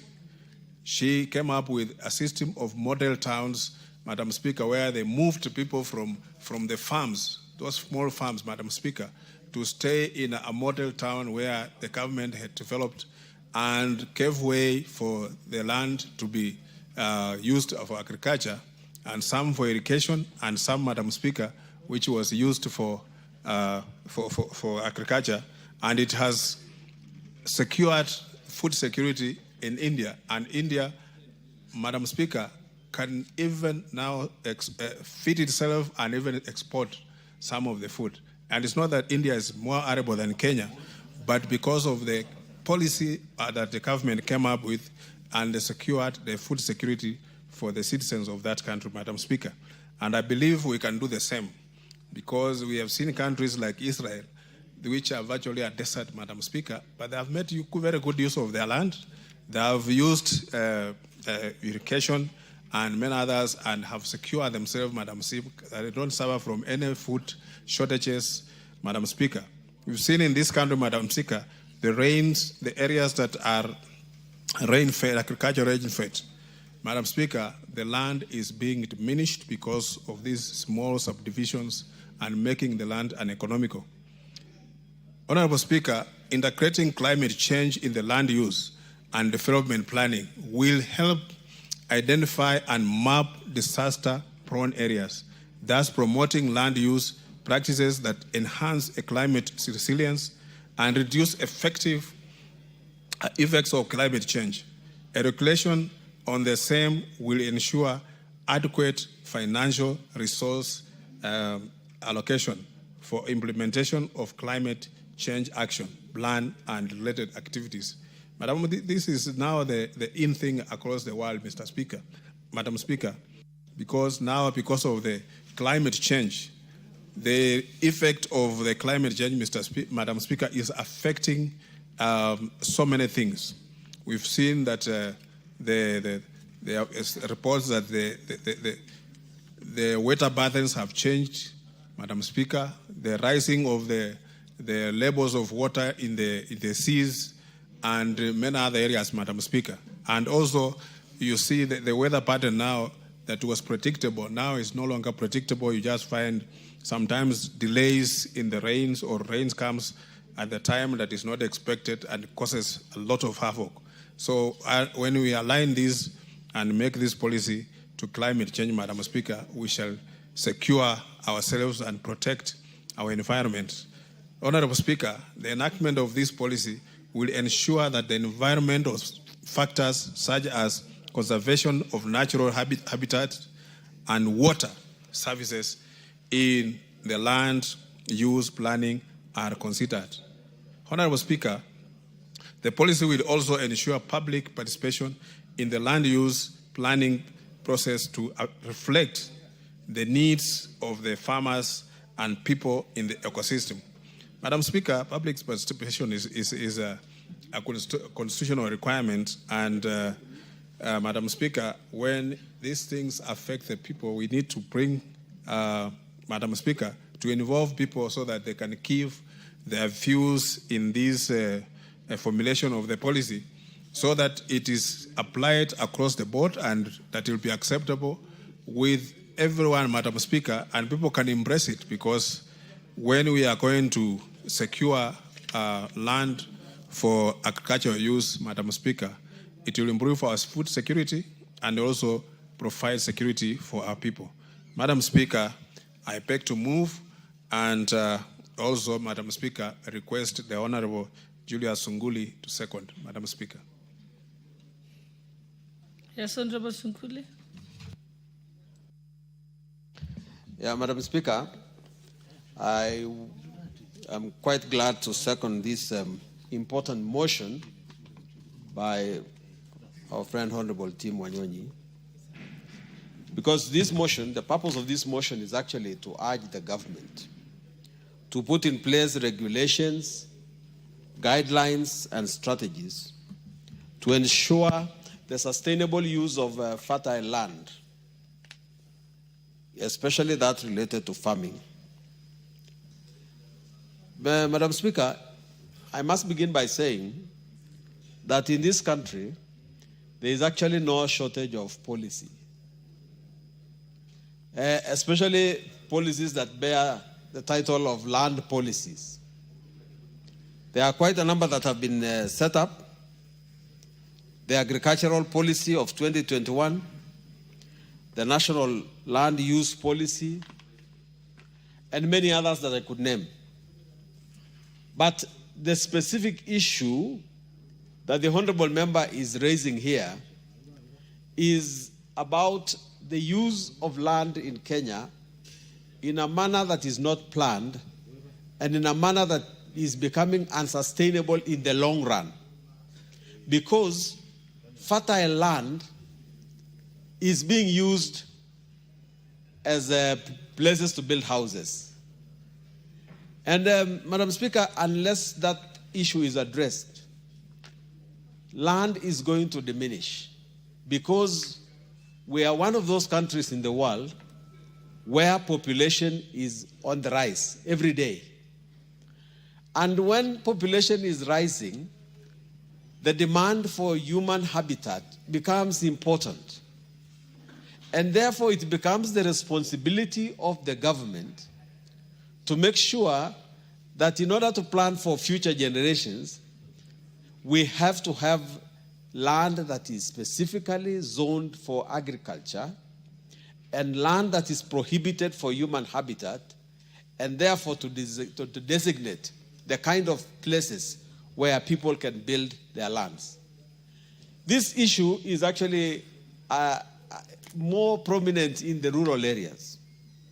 And those of us who represent rural constituencies know that places where there just used to be 5 elders now has very many children, and that land has been subdivided, and some of the young people have actually been allocated land very close to the river or quite in the middle of what used to be the farm, and that's where they have put their houses. And because of that, land has become very, very scarce. I come from a place which neighbors the Kisii area. And when we were growing up, an average person there owned about 10 acres. When he got 2 children, the land was divided into 5 acres each. And when those got children, the land was subdivided even further. Because of this, the land has been deteriorating. But what the government needs to do, Mr. Speaker, now, is to ensure that actually, apart from the policy that we set up, we look into the legal framework of our land use.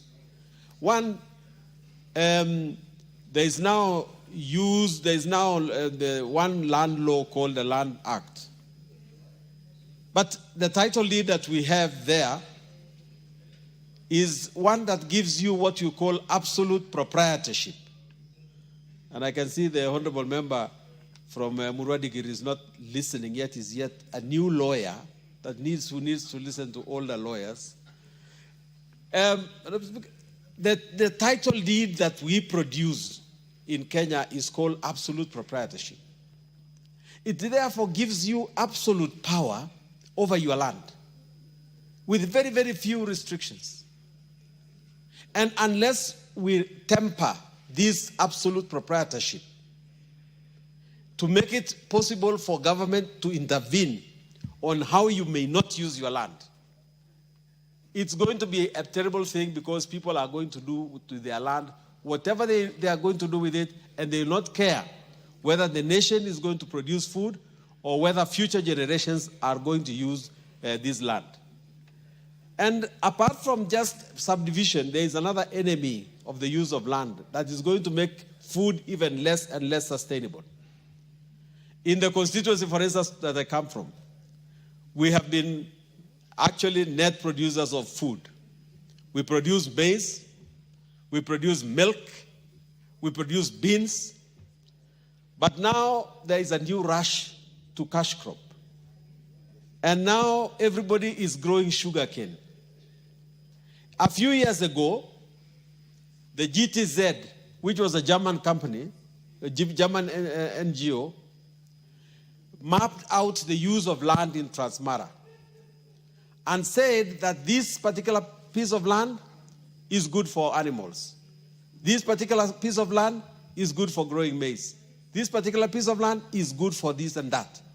Had we followed this blueprint that was placed by the GTZ, we would now be going ahead and producing food much better even than Kitale. But unfortunately, totally unguided, we have now rushed into the temptations of South Nyanza and other places and produced sugarcane, even in areas which are not sugarcane areas. The government must make a policy that will make sure that land is used for its purpose.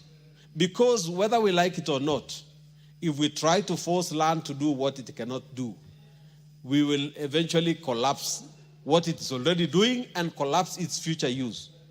I think it is important that we go there, because you may forgive Kiambu for uprooting coffee and placing real estate on their, and that might be beneficial for people in the Rift Valley who are now embracing coffee.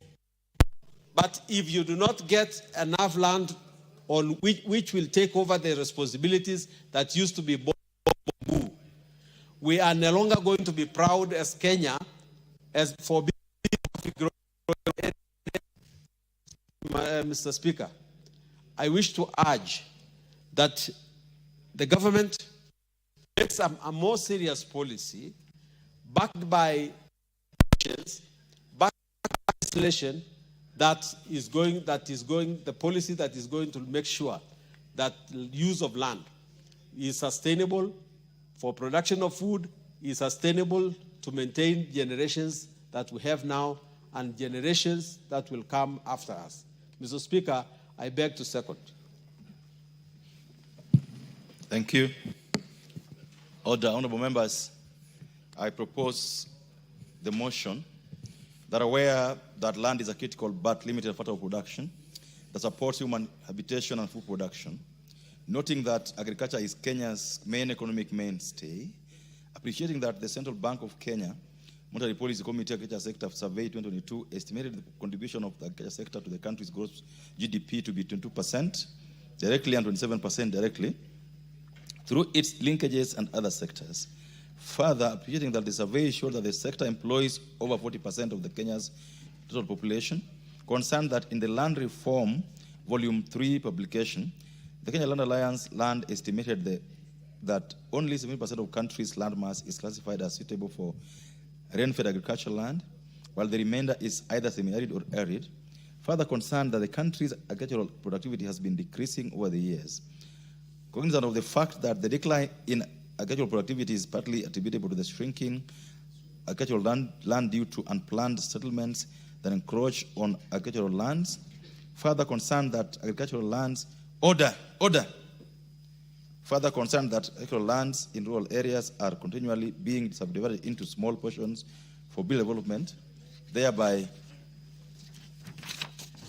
diminishing the size of the land available for agriculture, noting that there is need to put in place measures for effective land use in the country and in order to guarantee optimal use of agriculture.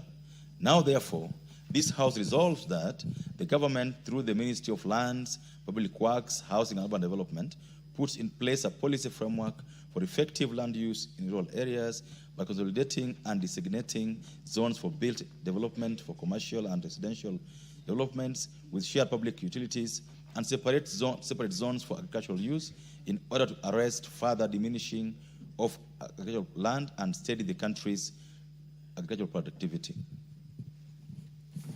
Before I give the first member to contribute on this, join me in welcoming students from Faro School, Embakasi Central, Nairobi County. They are seated in the gallery and are welcome to our proceedings this morning. Thank you. The Honorable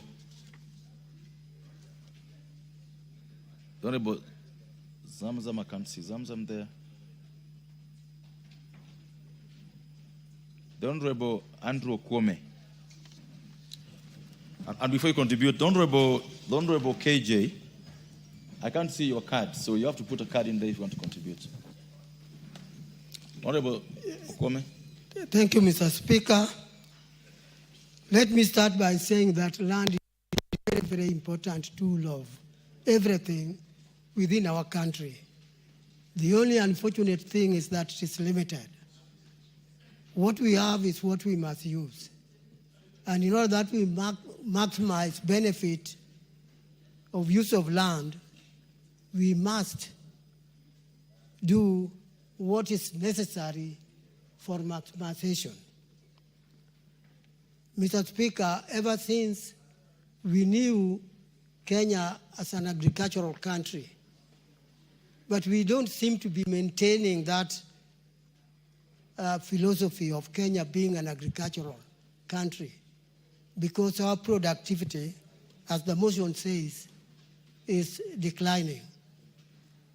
It is important we wake up before it is too late and maximize the use of the land that we have. If I start with agriculture, Mr. Speaker, I must say that we have not taken agriculture as a very, very important, as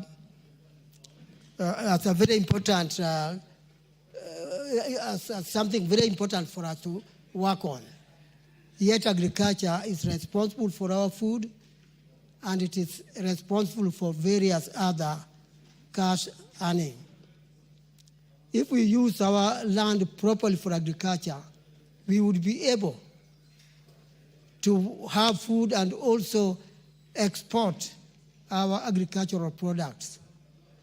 That will help our economy at a very high level, and I really appeal that we use all possible methods of improving agriculture. Even training of agriculturalists has gone down. Universities are not training enough number of agriculturists and extension officers, so that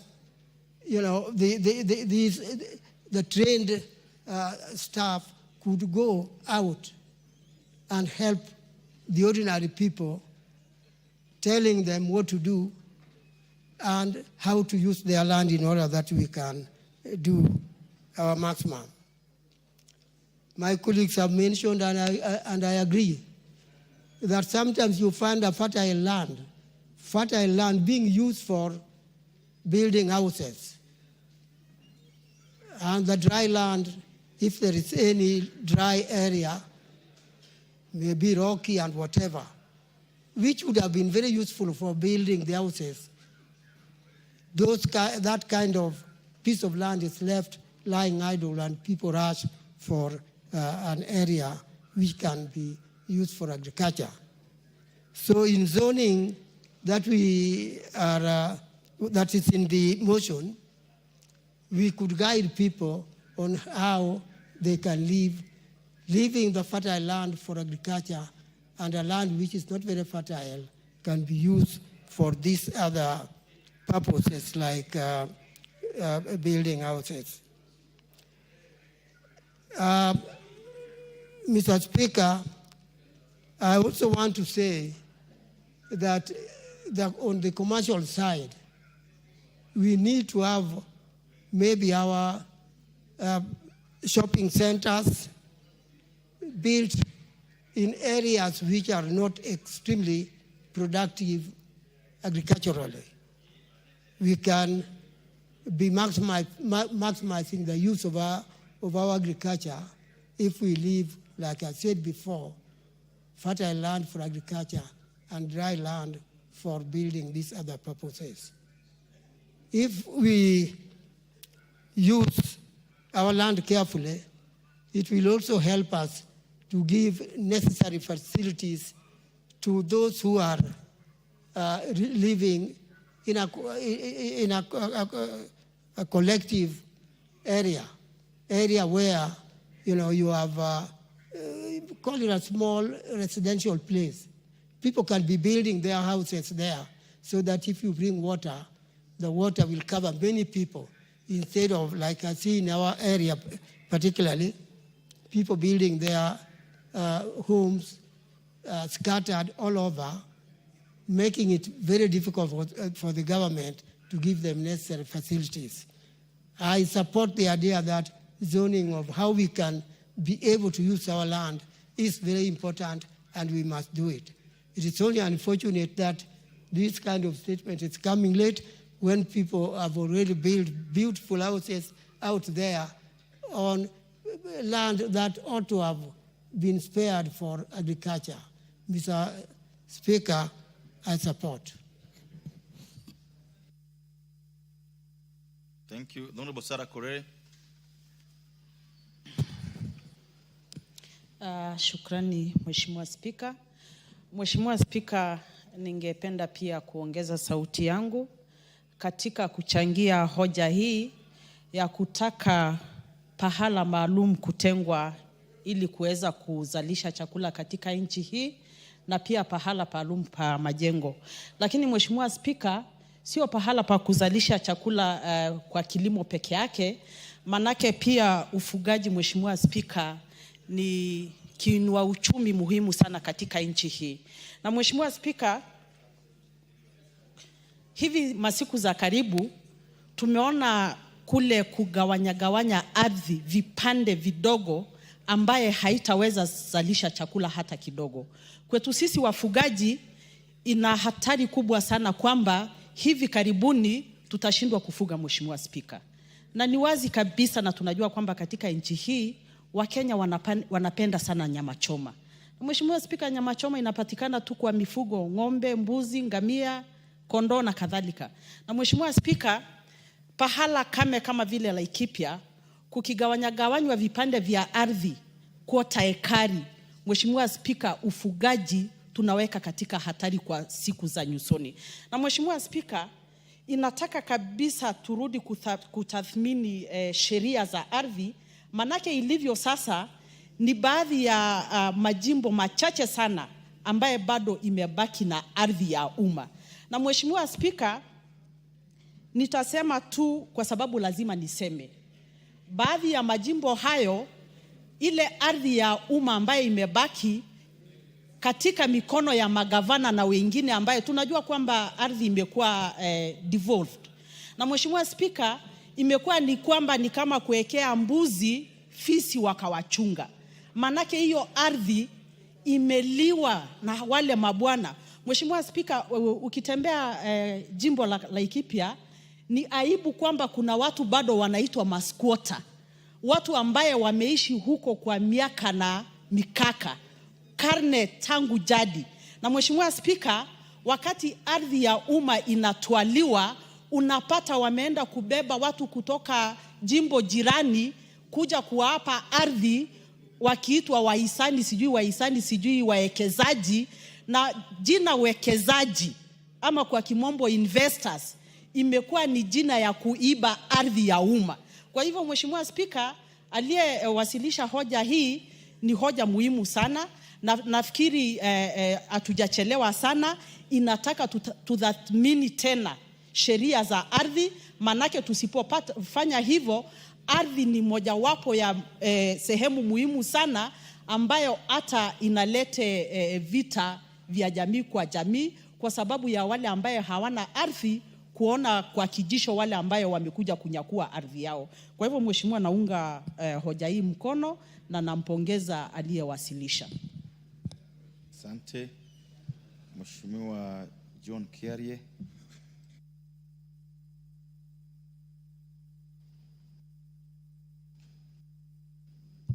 Mr. Speaker, I thank you. I also want to congratulate my neighbor, the Honorable Timothy Wanyonyi, for bringing such a thought-provoking motion to this House. And Mr. Speaker, if there is anything important that we are going to discuss this morning, it must be Honorable Tim Wanyonyi's motion. The Honorable Tim Wanyonyi hails from a constituency called Westlands, neighboring Dagoretti South. The Westlands that we know today traditionally was part of the larger Dagoretti. And that Dagoretti belonged to a district called Kiambu. So that if you go to Honorable Tim Wanyonyi's constituency, you will find that the freehold lands that are in Westlands carry titles that are labeled Kiambu District. Kiambu District was traditionally an agricultural highlands, what was traditionally known as the White Highlands. The lands that had been grabbed from our people, that had traditionally been forested, traditional agricultural lands that belonged to the Agekoyo people who had migrated from south of Chania and come into these new lands that had traditionally been inhabited by the Adi and the Dorobo people. And over the years, these people who are migrating from the south of Chania were able to cross over to this side of Kiambu and establish agricultural lands that ended up being so productive that even the very ancient caravans that were coming all the way from Mombasa, going into the hinterlands in Uganda, would stop over in this very rich land for provisions, for food, for supplies from the farms. What this tells you, Honorable Speaker, is that areas like Kiambu have rich volcanic agricultural soil that is perfect for agriculture. But what does Kiambu look like today? Mr. Speaker, the people of Kiambu, out of need, out of urbanization, out of this globalization drive, have decided to uproot the crops that were in Kiambu so that they can plant houses to be harvesting rent. Today as we speak, places like Kiambu, the land there, the shambas, are not anything bigger than the size of a handkerchief, Mr. Speaker. To the extent that what is left for arable agricultural land is reducing by the day. Cultures are changing, Mr. Speaker. The Agekoyo people traditionally never used to bury. They used to do something called escorting. When someone got sick, you would be escorted to the forest, and if you make it, you would come back. If you don't make it, well, the hyenas will dispose of your remains in the forest. And what would happen then is that there was that cyclic circle of life, where instead of planting what we call tombstones and graves, as we are doing today, that land would still be usable. But today, if you go to a place like Kiambu, Mr. Speaker, you will find someone with a plot of land, 1/8 of an acre. They have their house there. But even more so, they have buried their forebearers, their grandfathers and their grandfathers' grandfathers, all in marked graves. So that in that one piece of acre, 1/8 piece of land, there is a house, there is a cemetery, a family cemetery, and very little is left for agricultural land. What the Honorable Tim Wanyonyi is asking us to do here today is to rationalize this very scarce resource called land. We have seen places, Mr. Speaker, where they're serious about agriculture. Places like Holland, Canada, Australia, where they have demarcated their lands for agriculture and organized their people into living areas where individuals are able, and families and communities are able to live in a designed area of land where they leave so much land for farming and for production. Mr. Speaker, if Kenya continues in the way that we are continuing, two things are going to happen. One, we are going to get rid of all arable agricultural land, meaning that we will have to be importing food. And secondly, Mr. Speaker, we are going to give rise to ghettos, informal living, where we are now starting to speak about issues of national security, where we confine our people to informal settlements that are not provided for in terms of urban planning, resourcing for water, for electricity, and all these other social goods. So, Mr. Speaker, I rise to support the Honorable Tim Wanyonyi, and I am praying that his motion on the formulation of a land use policy on zoning of land for agricultural and built development is going to be escalated to a piece of legislation which we are able to push. And Mr. Speaker, for us to get this legislation, we must also urge the executive to come up with a policy, Mr. Speaker, so that we are not doing legislation before the policy.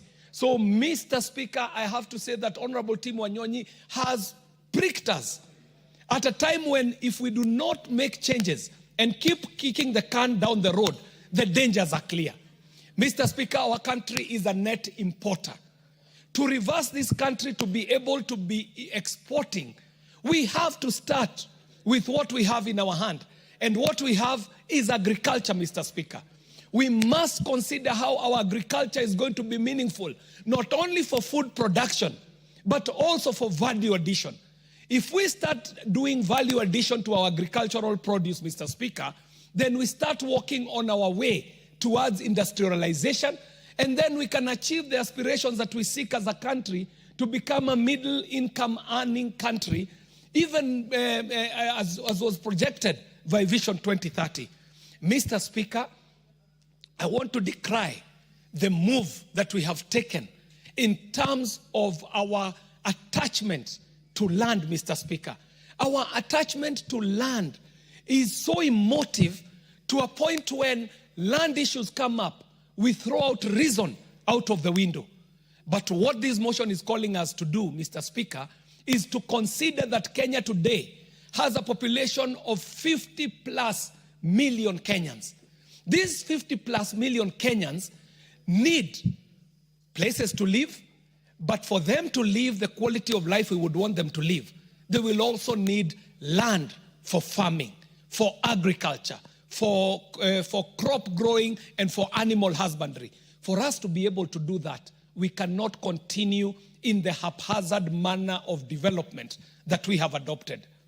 Mr. Speaker, the Honorable John Angeno is here, chairing a committee on housing and land and infrastructure. And what has happened in the last 3 years, Mr. Speaker, is to be celebrated in terms of the drive on affordable housing.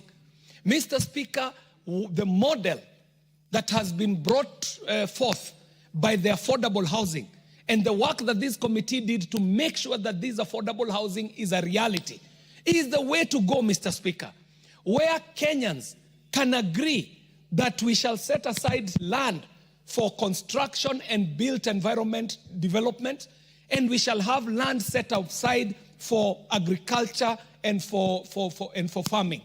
Mr. Speaker, the housing drive, if you look at what has happened in the last 3 years, is not only dignifying the life of Kenyans, but it is also giving us an idea on how urban land life can be planned. Mr. Speaker, I had the opportunity to join the Honorable John Angeno when the Mukuru slums were being, the people from the Mukuru slums were being issued with their keys to come into the new affordable housing in Mukuru, Mr. Speaker.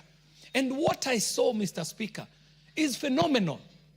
That people who had spread out in a ghetto, in land innumerable, were able to be planned into these buildings that have good living, good amenities, good social goods provided, all the way from water to electricity to connectivity to Wi-Fi and so on. So, Mr. Speaker, what we are speaking about here today is not just theory. Kenya itself has demonstrated through affordable housing that if we put our mind to it, we can have good land set aside and zoned for agriculture, and we can have land set aside for built development. Mr. Speaker, I stand to support and I congratulate my neighbor, Honorable Tim Wanyonyi. Thank you for pricking our conscience. This is the line that countries should take towards demarcating land for built environment and land for agriculture. I thank you and I support this motion. Thank you very much. Well said. Before the member for Murwa Dikir contributes, join me in welcoming students from Lukenya Academy, Boko Constituency County. They're sitting in the speakers gallery with students also from Royal Brains School, Kiambaa constituency, Kiambu County. They're all welcome for the proceedings this morning and to the Houses of Parliament. The Honorable John Angeno. Thank you, Mr. Speaker. On behalf of members of this House, Mr. Speaker, I wish also to welcome the students from various schools to this august House.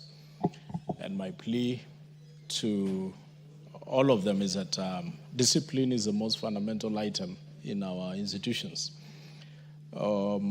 Just a few days, we have had incidences of students burning dormitories and classrooms. I wish to urge the students who are before this House today that the properties that are being destroyed belongs to you, belongs to your parents, belong to the society. So please, we urge you to be disciplined, and that is why you have also gotten the opportunity to come to this National Assembly.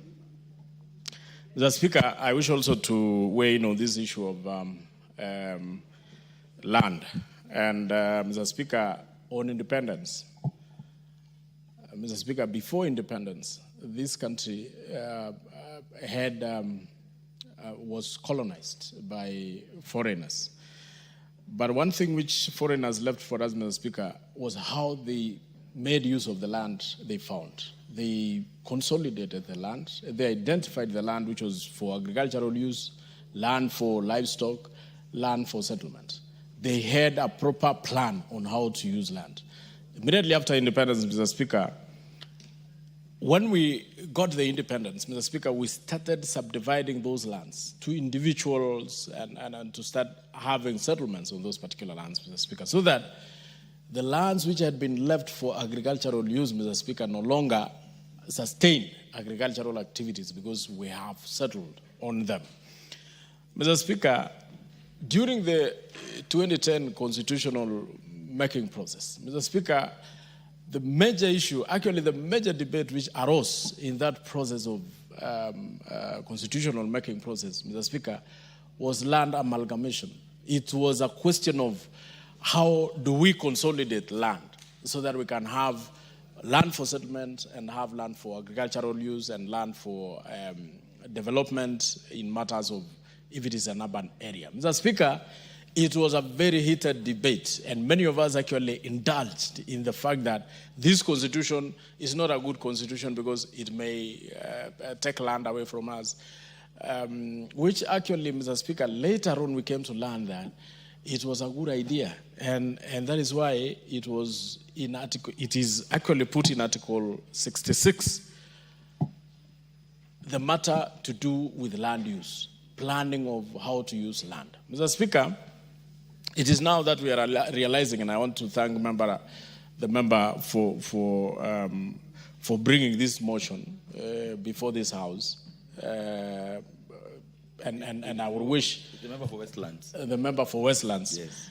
And I will wish the member for Westlands introduce it as an amendment, because, Mr. Speaker, the Constitution under Article 66 states that Parliament shall enact a legislation. Parliament, that is Article 66(2). Parliament shall enact a legislation ensuring that investment in property benefits local communities and their economics. Mr. Speaker, this one is based on the regulation of land use and property. Mr. Speaker, if this Parliament has the jurisdiction to ensure that we introduce the regulations and an amendment or a legislation, that would ensure how land is going to be used, so that we do not just debate it as a motion, leave it here, and go home. Mr. Speaker, under that same Article 66, regulation of land use and property, it states in 66(1) The state may regulate the use of land, any land, or any interest in or rights over any land in the interest of defense, public safety, public order, public morality, public health, or land use planning. Mr. Speaker, that is a part which I think this constitution was trying to address, that we need to address how to use our land. The land has been subdivided. Many areas, Mr. Speaker, very arable areas, areas which agriculturally are viable for agriculture use, Mr. Speaker, has been used for settlement.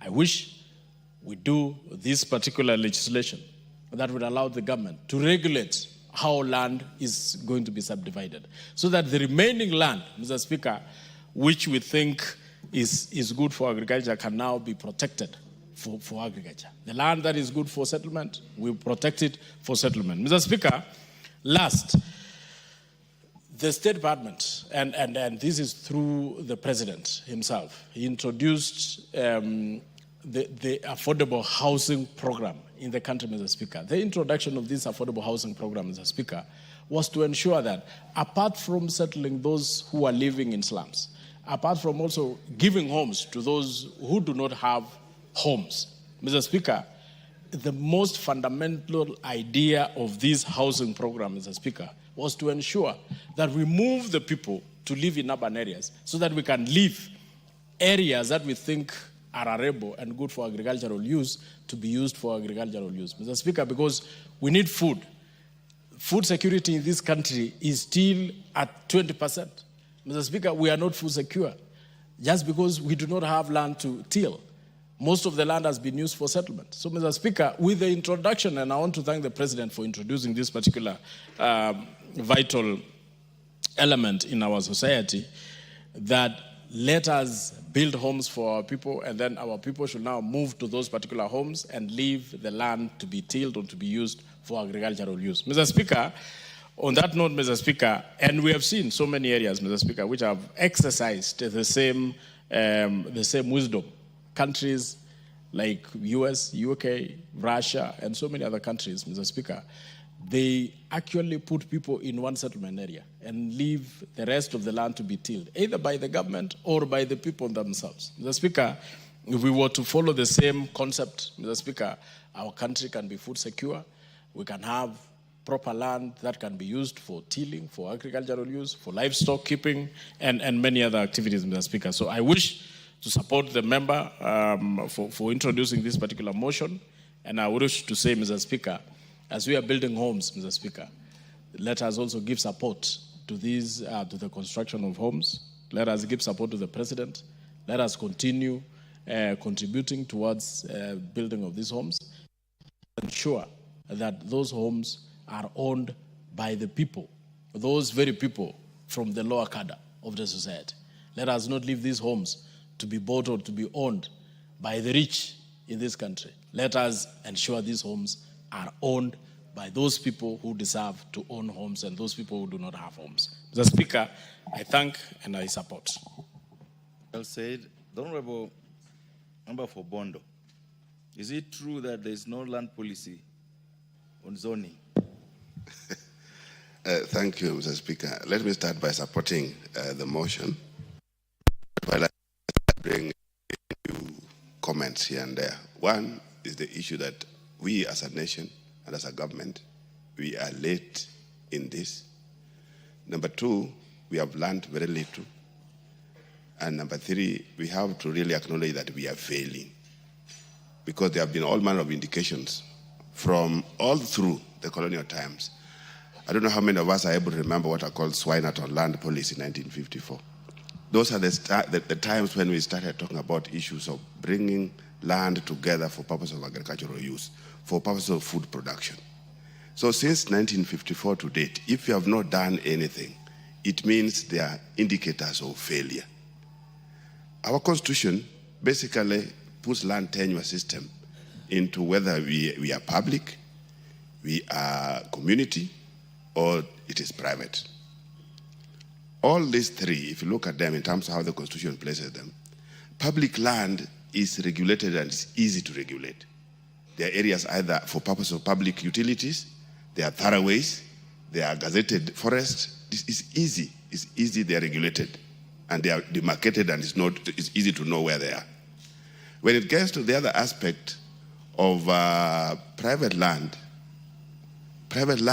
one aspect of it is regulated. The other aspect is not. The leasehold private lands are regulated in as much as we know that they are in urban areas or townships or in the cities. They are in one way or the other regulated. But then there's this portion of private land that is completely left to the individuals. And I don't think there's anywhere in the world where you can let individual persons, individual citizens do things the way they want. I think there must be some regulation. There must be some element of control. And this is where we are failing. That aspect of absolute title, absolute ownership of lands under private hands is where we fail as a government. And this has led us to a situation where all these things that we are talking about are coming in. I remember for the first time when I was coming to Nairobi, when I stepped in Nairobi for the first time, Mr. Speaker, some 30 or so years ago. Between Kericho and Nakuru, and from Nakuru to Kericho, you'll see farmlands, food. Every time you'll be passing across, you're going through the roads, you'll be seeing food either side of the road. And that was happening also in Kiambu. What has happened 30 years after? Between Kericho and Nakuru now you only get concrete. They are buildings. And these were areas which initially were called, some were calling them White Highlands or whatever. But in the Swinaton arrangement, they were called scheduled lands. All these were scheduled lands. They were scheduled in terms of they were regulated. There was a manner in which how things were supposed to be done. We have failed in this. As a nation, we have failed in this as a government. I was talking about lessons. There's nowhere in the world, whether it's capitalist, whether it is communist, that people settle the way we settle here in this country, the way we settle in Africa, where everybody, one wakes up and settles anywhere they want. I think that's not anywhere. Land is private in many other places, yes. It is public in many other places, yes, but it is regulated. It is placed in a manner that, no, this is clearly demarcated for farmland, this is demarcated, whether you have it as a private person, but so long as it is zoned, and your land is in a zoned area that is supposed to be for farming, it has to remain farming. You can't go there and start doing your own things. And that's why sometimes, even in the UK, sometimes it's not very easy for anybody to get on the farmlands, because for you to qualify as a farmer, you must have a basic diploma in agriculture. Yeah? So here, we are talking about farming, and everybody is running around in their farms doing all manner of things. But there must be some control. There must be some kind of a regulation. Mr. Speaker, when we get to a situation where we have to import food, I think it's good to look for aid in any manner. Look for food, look for support on all manner of different things. But immediately you go begging for food. That's something that is very wrong. And that's the situation we are getting into from time to time. It's a clear mark that in the last 3 years or two, there's been quite a bit of support in terms of the agricultural sector. And particularly this year and last year, I think there's quite a bit of production. But this may not be permanent. This is being facilitated by different things other than land. It has been facilitated by the support of the government in terms of subsidies. It was not subsidy on land. Land, we keep subdividing it. And even when of how to subsidize farmers, you'll only be subsidizing them, but the land sizes are getting smaller. So that by the end of the day, even when you subsidize, subsidy will not make sense. So Mr. Speaker, I think this is an area, and of course, immediately you keep subdividing land. The basic agriculture, the agriculture 4K club of class 3, class 4, immediately you keep subdividing. You can't even rotate your crops. You can't do basic things that are required in agriculture, Mr. Speaker. So I think as a country and as a government, it is high time we got back to see exactly how to deal with what we call absolute land holdings in this country, because this is where the mess is. And if we don't do it, we are headed to a direction that is not sustainable. We are going to be staring at hunger. We are going to be staring at a situation where we have to be importing food from time to time, Mr. Speaker. It's important that the government learns, if they have not learned this before, that somebody steps up. Chair Housing has alluded to this. And I think it's important that somebody takes care of, particularly the ministry, so that we come up with a proper legislation, not even an amendment as you are suggesting, a proper legislation in terms of issues to do with land use. What the government is doing in terms of affordable housing is a good answer to very many of these things. But to what extent will it be realized in terms of how they spread out? You know, the people in the rural areas, some of them are still thinking that, no, this is not meant for us. But the idea is, can we move to where we can settle in some kind of community? Then we leave the rest of the land for other useful economic purposes. So, Mr. Speaker, I really think that something must be done, and it has to start from the ministry. So that a proper legislation is brought and followed by a proper regulation, so that we see how to regulate, particularly private lands that are under absolute ownership. Thank you, Mr. Speaker. Well said. The member for Kandui, Honorable John Makali.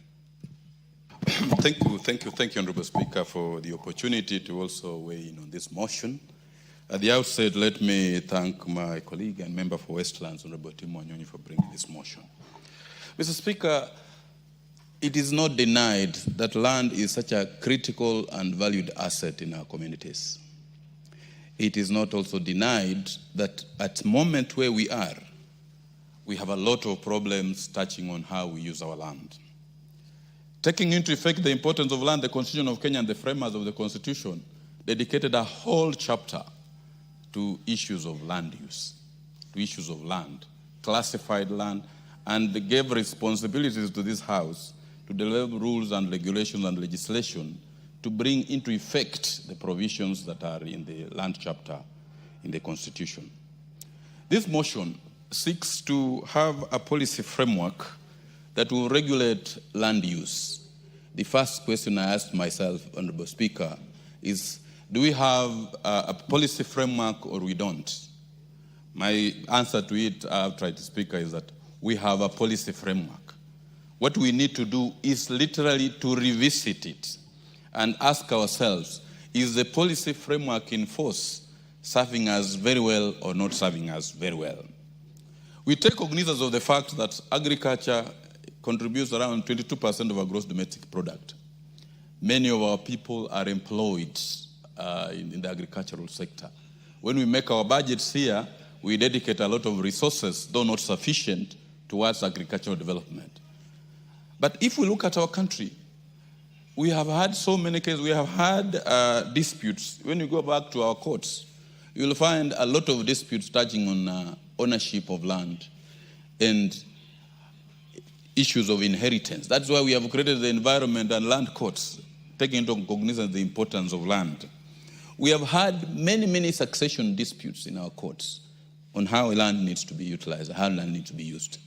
The question we need to ask ourselves is, are we on the right path or we are not on the right path? Kenya's land, 17%, is only 17% of Kenya's land mass that is arable land. And at independence, we committed ourselves to fighting hunger. The Asian tigers, specifically Malaysia, have reached where they have reached because of having proper land use programs. I support this motion that we need as a House to go back and as a ministry, or not only the Ministry of Land and Urban and Physical Planning, but in conjunction with the Ministry of Agriculture, which is charged with the purposes of developing agriculture in our country, so that we can have a proper policy framework that will assist us in having proper land use programs in our country. In so doing, we will not be reinventing the wheel. Honorable Speaker, you remember we used to have the Land Control Act that was geared towards, when the approvals of land development were to be given, we had to go through a committee, a land control board that was actually to do the approvals. But what happened to those boards? I think they were politicized, they never got to do their work.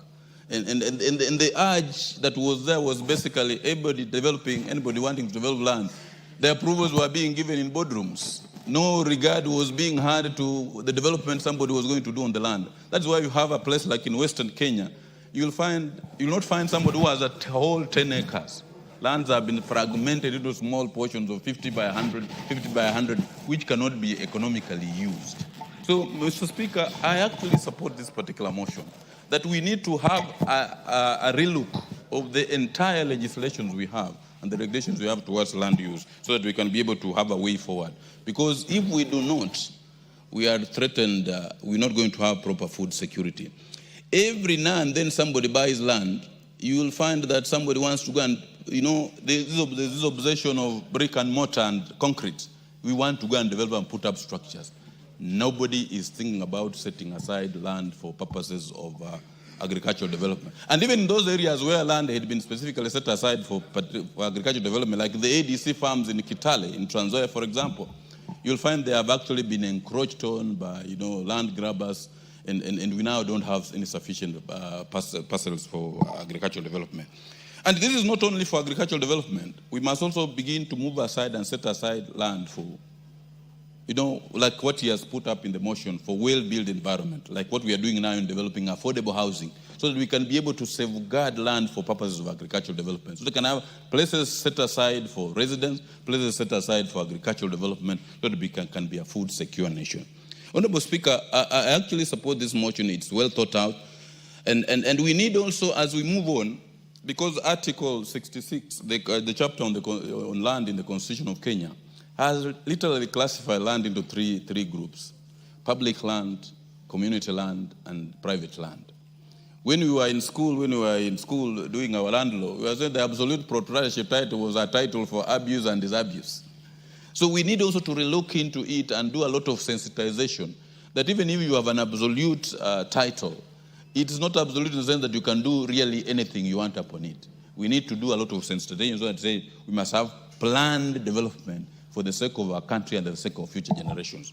With those remarks, Honorable Speaker, I support this motion and urge that this House passes it. Thank you.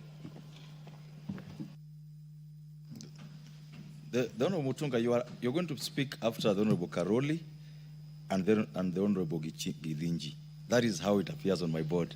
So allow them to have their chance first. So this chance is for the Honorable Karoli. I'm looking at the board. Nobody got a motion. I've got a bill. I've seen you got a bill to move. So this chance is for Honorable Karoli Omondi. Thank you very much, Honorable Speaker. I rise to support the motion. I think it is time that we have genuine debate on our land use patterns. What worries me most is the lack of coherence across the country as to how urban planning or even peri-urban planning or agricultural land is being used in this country. The laws are there, but something seems to be missing. So I've always wondered, what is it that we need to do that could help us even plan better? But it is surprising that even with the devolution, most county governments have not even come with proper urban planning for their business centers within the counties. Nairobi, of course, is already a mess. It is very clear, even if you look at the developments that we have here in the city, where apartment blocks deny each other the right to sunshine, which is a recognized constitutional right under our laws. And you have someone's sitting room facing the toilet of the other. And you have high-rise buildings that, frankly speaking, in 20 years will be concrete slums, because we have seen that from experience in other jurisdictions. When the lifts break down and the people can't maintain the utilities around those construction sites. But this urban nightmare is not as profound as what will happen in the rural areas, where agricultural land has actually been reduced significantly to a point that the issue of food security or food insecurity is now an issue of major concern to us. I don't think many areas of this country today have farmers who can practice mechanized farming on 100 acres or 200 acres for any particular crop. Even the basket county of Uasin Gishu, either due to polygamy or to lack of commercial acumen, Those who are doing 10,000 acres 5 years ago are now down to 5. Those who are doing 5 are down to 3. Those who are doing 3 are down to 1. Those who are doing 1 are down to 500. Basically, we are staring at a very uncertain future in terms of food security because of our land use patterns. And until and unless we appreciate this and embrace sociocultural changes that are so essential, we can pass many laws, but if in our minds we are not ready to lead the modern urban life, I think we are staring at disaster in the making. There's not enough land in many areas for food production. And even the little that there is quickly being turned into concrete jungle. But the people who have really taken care of our environment well, the pastoralist communities, are also facing an existential threat now. Because the group ranches have all disappeared, the lands have been subdivided, the free movement of cattle has been curtailed, and we are staring at, again, a very heavy socioeconomic disruption to the economic activities. And that is why every time the big land grabbers that we know, the politicians, take huge parcels of land among the pastoralists, as soon as they lose power, the farms are invaded, the fences are cut, people are back. You can see it down here in Maimahiu. And I think it is going to happen in many places. So we need to look at this thing, both from urban planning setup, but also agricultural production, and see that we secure ourselves and also deal with potential areas that will bring social unrest, especially among the pastoralist communities. Because what is happening in Kajiado, in Narok, in parts of Samburu, Laikipia, is not a recipe for peace, but for warfare. And over time, we will come to face that reality. And it is also in Tana River, where communities that have really protected the environment, whose cultural practices and livelihoods have protected our environment, are now literally being uprooted from their homelands and being subjected to subdivision of land that is inimical to their interests, that is not helping them be food sufficient. And in the future, I don't think it is going to be helpful to this country. With those remarks, I support Honorable Speaker. Thank you very much. The Honorable Gichimu, is it in order that you allow the chairman of the committee to... Okay, if you allow that, then we'll give him a chance, then you come after him. Thank you very much, Honorable Speaker and Honorable Ishimo, for that consideration. Honorable Speaker, I would wish to thank the Honorable Nyonyi for this very important motion. Honorable Speaker, I am very sure that Honorable Nyonyi is speaking from experience, because the constituency he represents was once a farming lad, and today only flowers and houses have grown on that particular land, besides, of course, the roads. Honorable Speaker, if somebody spoke from a county like Kiambu and saying we are under threat, they will be speaking a lot of reality. If somebody spoke from a county like Trans Nzoia, for instance, and say that we are under threat as a country because of land subdivision, you will still be speaking the truth. Honorable Speaker, I remember one time in 2008 when there was the clashes, and I was heading an organization that was a lobbying group, and we thought it was the prime time to lobby the government on the issues of land use. That time there was clashes, and the burnt forest was completely burnt. The farms were burnt, the houses were burnt. We did a position paper as an organization and presented it to the then government. The government did not take us seriously, and we therefore decided to present it to the opposition, ended by the Honorable Raila Amolo Odinga. And I remember very well, the current president of Kenya was sitting in that meeting. Our presentation was very simple, that burnt forest is completely burnt. And burnt forest was occupied by all ethnic communities of Kenya. And the only way to kill ethnicity is to kill the separation of individuals on farms. have a policy for land use, have security system for the land itself and for the crops and livestock on land, and have a policy for the habitation area. So our proposal was, let us bring all these people to one corner of burnt forests. Let us put high-risers as a government. It's a classical example of reconsolidation. And then allow people to ballot for the houses. Then create schools in the neighborhood, create playgrounds in the neighborhood, create communities that are integrated. And therefore, through the balloting, Honorable Speaker, maybe a Kikuyu would have gotten a house in 7th floor, a Luo a house in 6th floor, a Kalenjin a house in 3rd floor, a Kisi a house in 4th floor, and so on and so forth. Nobody would ever have burnt somebody else's house thereafter. And that is the principle I believe the Kenya Kwanza government is applying to try and bring people together and avoid spreading horizontally. Because growth vertically is not limited, but growth horizontally is limited in as far as it occupies land. Madam Speaker, our constitution is very, very, very clear. The Article 60, and I wish to look at the principles of land policy. This article pronounces itself to the effect that it sets the foundation for land reforms by outlining the key principles for land management and administration.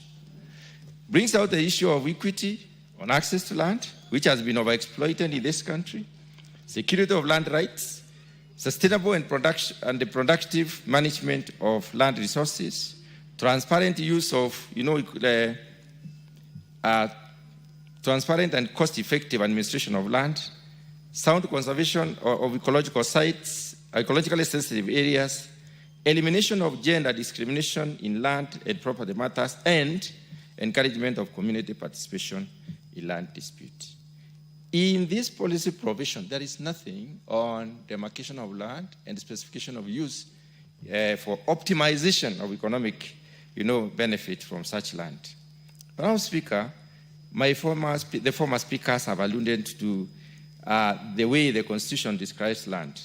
But what have we done as a country since we got the new Constitution? In 2012, we had the National Land Act of 2012, which was enacted basically to give effect to the constitutional provision by revising the consolidation and consolidating various land laws and ensuring sustainable land management. Sustainable land management has the connotation of the user of the land. Madam Speaker, on community land, there is a Community Land Act of 2016, which basically operationalizes Article 63. And then there is a National Land Commission, which came up in 2012, basically to look at the legal framework for the national land, the legal framework for the commission itself as a government gatekeeper. Madam Speaker, having said that, we are saying that our constitution recognizes the importance of land and the importance of organizing ourselves in terms of the user. I like this particular motion because it brings about land and agriculture and combines the two very well. I'll say that it is important because agriculture happens on land, and very little agriculture, what is called hydroponics, may happen outside land, but all the agriculture as we know it happens on land.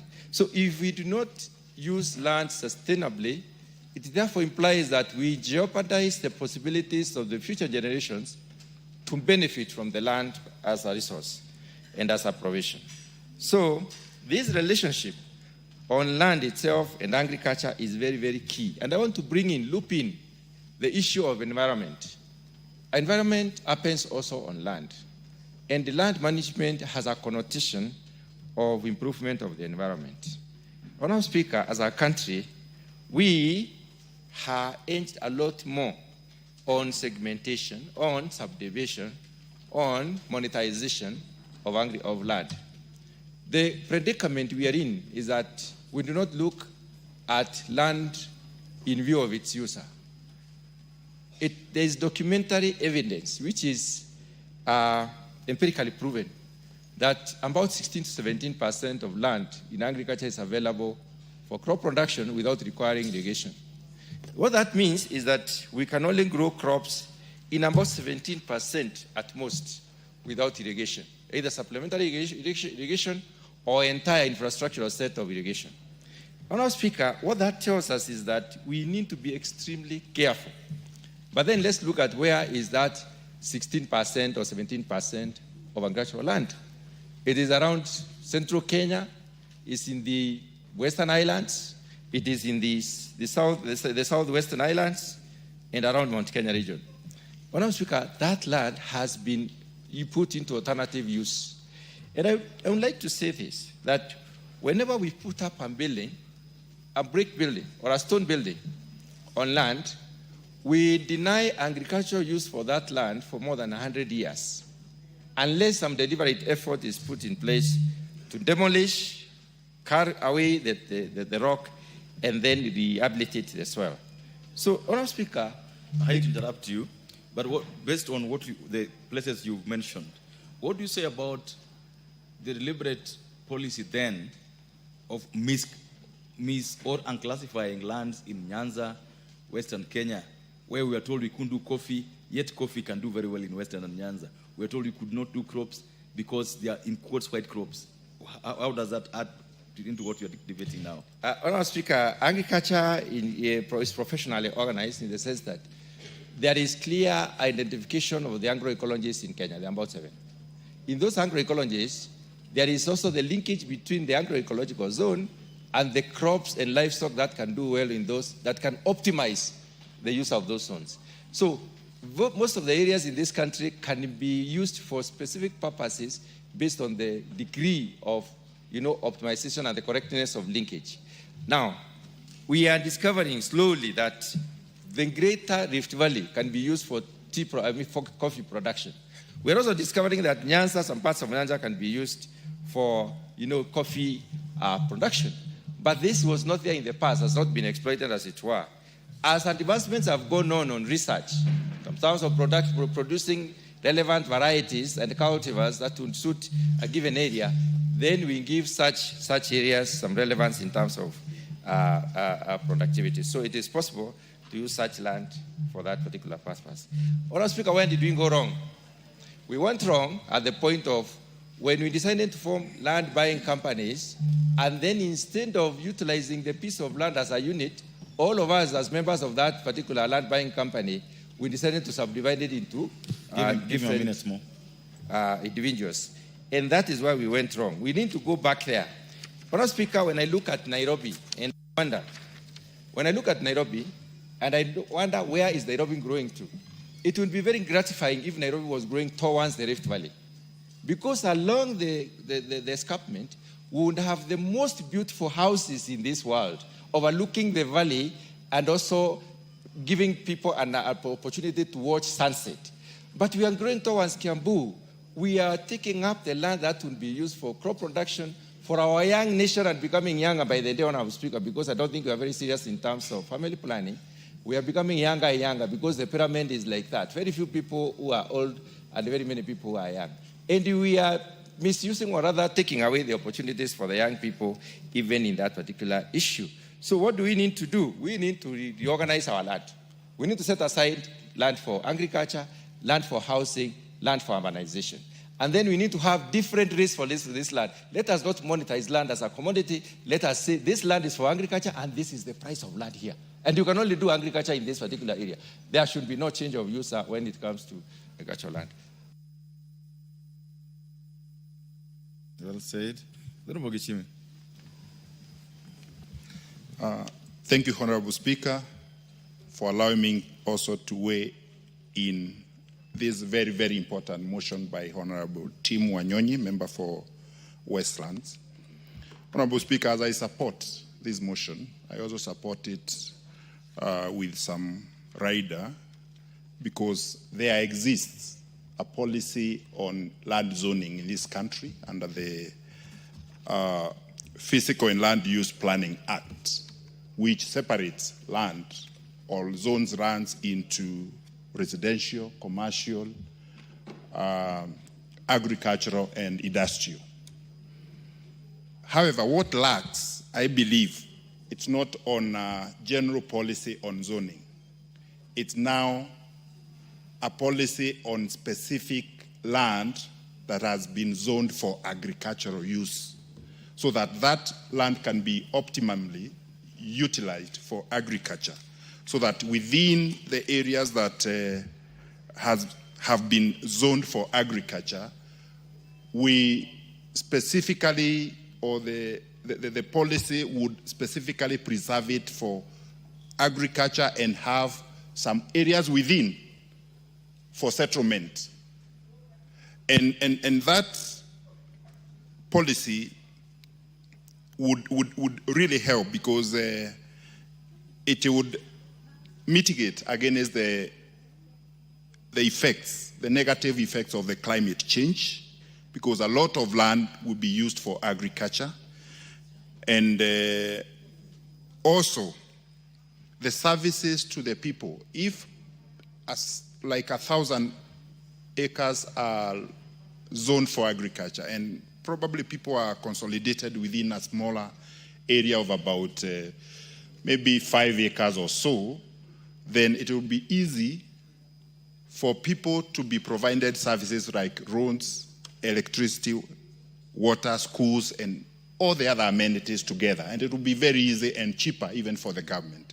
And all the other remaining land would definitely boost food security, because there will be what we call the economies of scale in terms of production. Honorable Speaker, however, as we also look at this policy, it is the implementation is also subject to the other land regime, the land regime we have in this country, because the ownership is under a different regime. Because if I have my land, which is agricultural, and I have absolute ownership to that land, if a policy comes in and a law probably also enforcing that policy, it will also be subject to that law. So unless we also amend other laws, then this policy might also face challenges, however good it may look like. But now, I think if it were possible also to amend that it is a policy that is, where possible, like communal land, under the Communal Land Act, it is possible now to have this policy, because the community can agree, because it is their land, that they set aside the substantial part of that land for purposes of agriculture, and they settle on one area. So I think much as the policy is very good, it is also subject to other, because like in my constituency, Geshogo, where I come from, most of the land is under RLA, absolutely owned by the owners. And of course, with time, they've also been able to subdivide this land into smaller portions of land. And of course, it may not be practicable in such areas.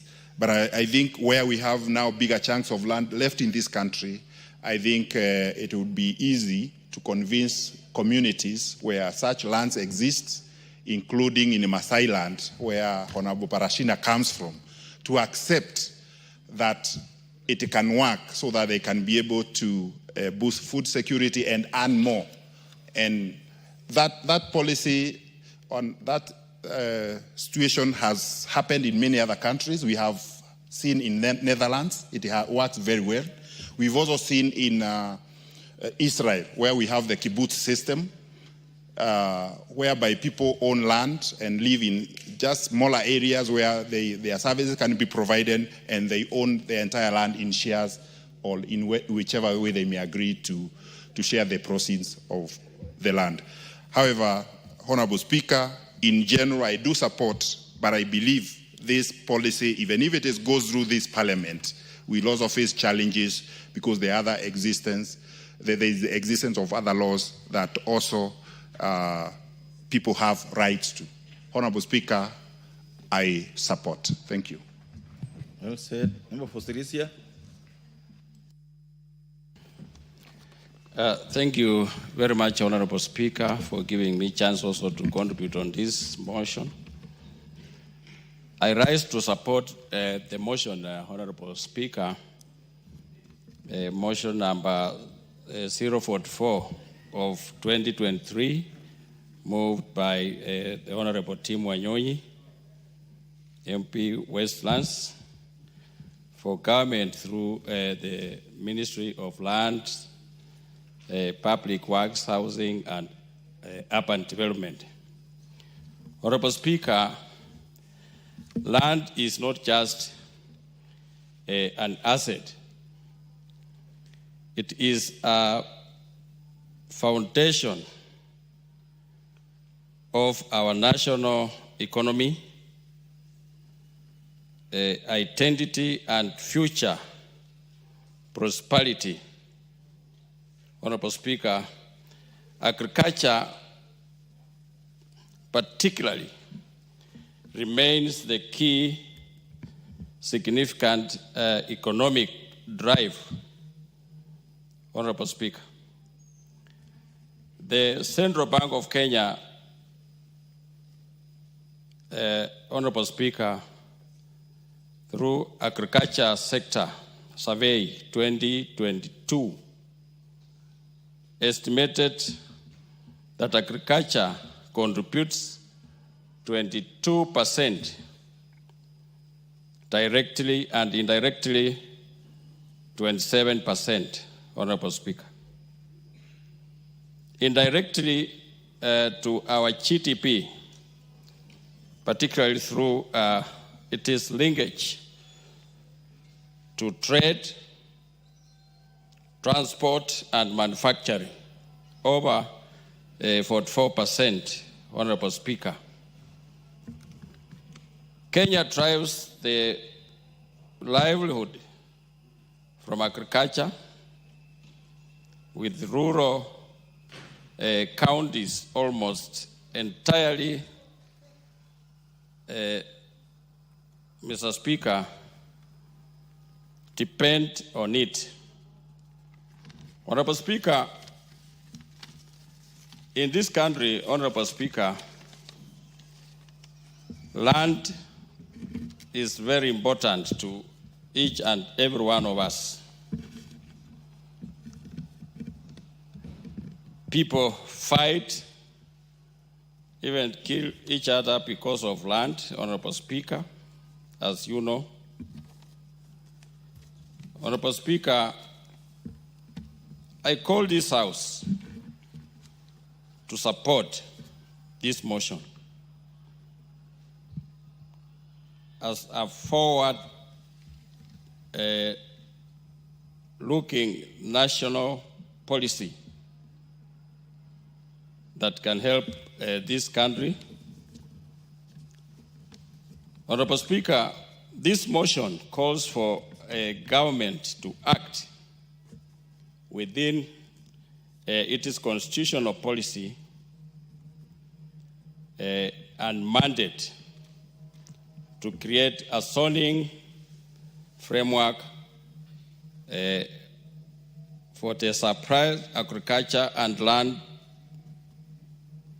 from land earmarked for settlement and commercial development. Honorable Speaker, the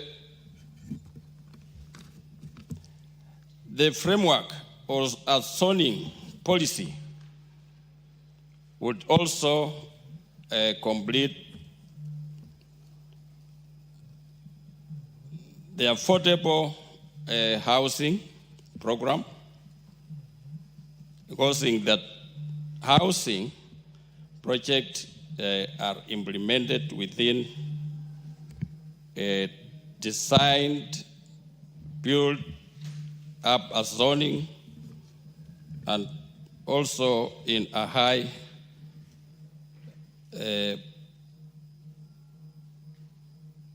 particular agriculture areas in this country, Honorable Speaker. So, Honorable Speaker, I support this motion. And also I want to thank Honorable Tim Wanyonyi for bringing this. It is timely, Honorable Speaker, that the House supports this motion. Thank you, Honorable Speaker.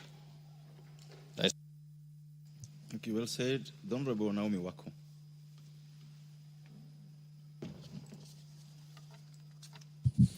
Thank you, Honorable Speaker, for allowing me to contribute to this very important motion, as I also congratulate Honorable Wanyonyi, Tim Wanyonyi, for coming up with this formulation of land use policy on zoning of land for agriculture and building development.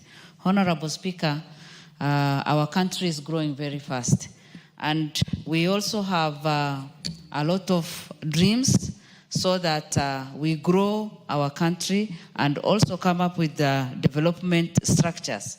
And I want to congratulate our President for the housing project that has picked very well and also has already started in many counties. As a result of that, many of our people who didn't have a shelter today are very happy and are enjoying the comfort of at least good home where they can bring up their children and also enjoying that good environment. Honorable Speaker, I want to concentrate on the agricultural land. This zoning will help us because many of our counties have not done this zoning. And even in the entire country, we need proper zoning so that we know where farming can happen and also other development can happen. It is also high time for counties, for the county government to consider doing that and also giving it a lot of attention so that we have well-planned towns, we have well-planned areas for agriculture, we have well-planned areas for development so that we grow our country in a very systematic manner. Honorable Speaker, agriculture is one area that Kenya Kwanza government has given a lot of attention because of the subsidized price on fertilizer. And this has boosted our production, our local production, which is good and also giving us a lot of hope and encouraging many farmers. Some years ago, we know that many people have withdrawn from farming and also stopped farming because of not receiving enough support from the government and also because they were not able to sell their products. But today, Kenyans can produce and even export some of their products. Ours is just to plan well so that we do more export than import from other countries. Because right now, sometimes we feel ashamed because we import a lot, even from our neighboring country, while God has given us very good resources, a very productive farm, land, and very, in some of our areas, we even don't use the fertilizer. That means that we can grow any crop and also harvest enough. Honorable Speaker, again, it is important for us to note that it is only through farming or through agriculture that even the people at the local level, at the ground, at the grassroots level, can exercise their skills and without going for any interviews, without looking for any qualification, even those who are not learned, even those who have not gone to school, they can do their farming and earn enough money. Many of our people have been educated through farming, and it is high time for us to enhance that sector so that our people can benefit. Again, it is the only sector that you are assured of good source of income, and it also plays a very important role in growing our economy. It has been captured in the motion that the sector to the country gross domestic product GDP is 22% directly and 27% indirectly. And this can easily grow from 22 to 30 or even 40, from 27 even to 40. But it needs proper planning and proper investment. Honorable Speaker, we also know very well that it is only through this sector that so far it has been reported that through the survey that the sector employs over 40% of Kenyans' total population. This should be an area that we need to invest in, because right now we are complaining that our young people are not employed, our young people have no job, but this is one sector that we can easily grow from 40% to even 60%. Then we will be able to overcome the current challenges we have. Again, what I want to say is our young people should get skills in farming and agriculture. We should take our young people so that they can be well educated, so that we can manage the farms and also this sector very well with a lot of knowledge and earn all that we need to earn from it. Honorable Speaker, we know very well that most of our people today are very far, and they are very far, and some are in ASAL areas. We cannot depend on the normal rainy seasons anymore. So if, as a government, we can also invest in irrigation of farming, so that every village can have at least somewhere where they can do at least their kitchen farming and have some products there, and also like the Galana Kulalu, where we have the irrigation, and improve on that, because as a country we should be challenged. If you look at Dubai and even Israel before all this, you know, it is a desert, but they have transformed their country into something else. And they produce enough food from the desert. And in fact, they have the best fruits, they have the best, almost everything the best.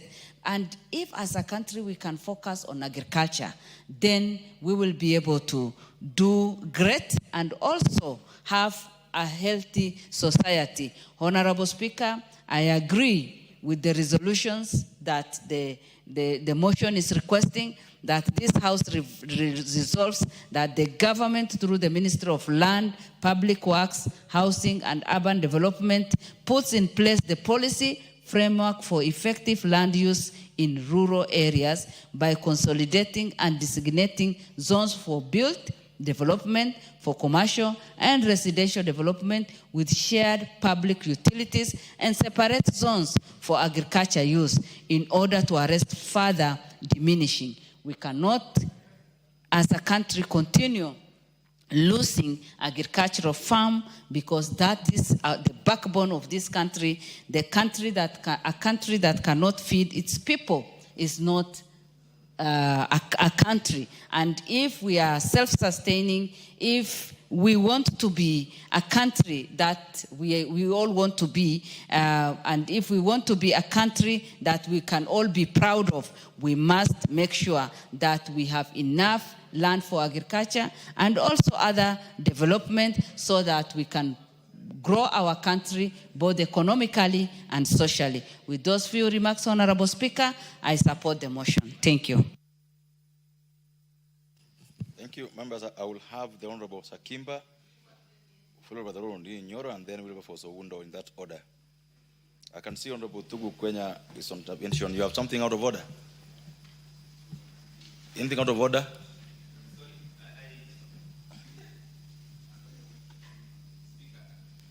Speaker, there's nothing that is out of order. So you walked in? Yeah, I pressed by mistake, but then I couldn't change. So okay. I'm just queuing to speak.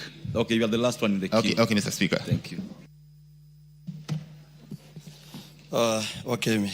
Thank you, Mr. Speaker, for giving me this opportunity to contribute on this critical or important motion by Honorable Timothy Wanyonyi on formulation of land use policy on zoning of land for agriculture and building development. Mr. Speaker, it's good to understand that a simple question is about implementation. If you really check on what the Constitution have said, our Constitution 2010, Article 60 up to Article 68 has really captured the use of land use and even zoning, whereby you go down Article 61, 62, 63, it has also approached on the which land, it has categorized land into public, private, and community land. I begin my contribution by checking on implementation. And if you check on the implementation, you ask yourself a simple question. Who are the ones who are supposed to follow this? You start by National Land Commission itself, which comes up with a policy. It's supposed to be implementers on the issue of monitoring land use. As I come from Kajiado County, yes, where it's purely semi or arid areas, where the issue of agricultural or use of zoning is particularly being practiced per se in paper. But in the ground, things are different. You'll find out that the county government has come out with a special plan on how to do on zones of areas for agricultural, for us as pastoralists, of issue to do the cattle rearing. They have also designated areas for conservations, for issue of to do with the tourism and wildlife. But again, you go just down there, you get land registries. Our land registries are becoming a source of disappointment because they have their plan, but again they produce titles, and the titles that have been produced give an investor power to do whatever they can. So the question should be, what needs to be done to the land registries? What are the penalties are supposed to be there? And whoever breaks these, the plans of zones, what can be done to them? There's no clear punishment, if you read the article, on what action can be taken to them, which is even forcing our police officers, or if you report a case where you wanted to do an OB, you lack, how can you take this person to court? Because the procedure or issue that has been laid down to categorize this area as there is an illegal activity, there is only one issue they take. It is about issue to do the charcoal. So, Mr. Speaker, we want to ask ourselves, and it's my prayer to Honorable Timothy Wanyonyi, if these arguments or the motion can get served to be a bill on issue to do with penalties, because penalties are very important in this country where people prefer grabbing, grabbers are there. People like grabbing land and doing what they want to do, and they say, once I have a title, then I can do that. It's good to understand land is the most valuable resource we have as a country. And an unplanned land leads to food security. And that has been captured under the Vision 2030 and even the bottom-up economic approach. If you check again on the food security, there's another issue of environmental degradation that is caused by when you don't do land planning as per se. We go to built development. Mr. Speaker, there are lands that are supposed, and I want to give an example of Karen, there are lands supposed to need to be used for urban development, areas for industry in this country. The Constitution really say where things are supposed to be. If you are in the residential area, in the growth urban areas or industry or parks. But the tendency of disorderly has been seen. Today, if you go to a place like Karen and you go to history, for those who have been reading books, the Karen books in history, where you could not have been able to settle in Karen in half an acre. Or you cannot be able to come and do 2 units in a quarter land in Karen. But basically now, it's no longer there. The value of even saying I stay in Karen is no longer there. The senarity itself has been destroyed. Why has it been destroyed? Because people are just not following what is there. The Karangata Association is there, trying to do whatever they can, but now the law is limited to them. Mr. Speaker, it's good to understand zones help this country to get what is called public utilities and even schools. And therefore, when Honorable Nyonyi is coming with this motion, it is touching all members here. If you go to environmental and climate concern, Mr. Speaker, let me speak on facts. Kajiado today, if you go the entire Kajiado County, because I'm saying we are arid and semi-arid areas, you wonder. Because yes, there's an issue to do with the subdivision of land, as my colleague has been saying, on lands to do with group ranches. We set land for commercial, for issue to do with the settlement, and we do land for agriculture, and then we do the land for conservation. Now people in Nairobi, those guys who call themselves big giants, they come, they buy land as like shares or whatever they want, they call them.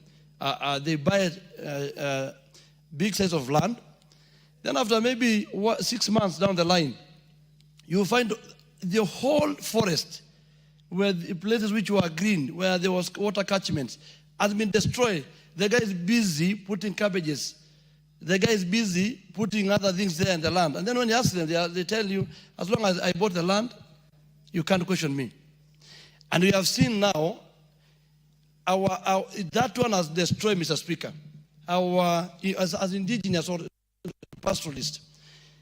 That's a life that the giants have on our land. When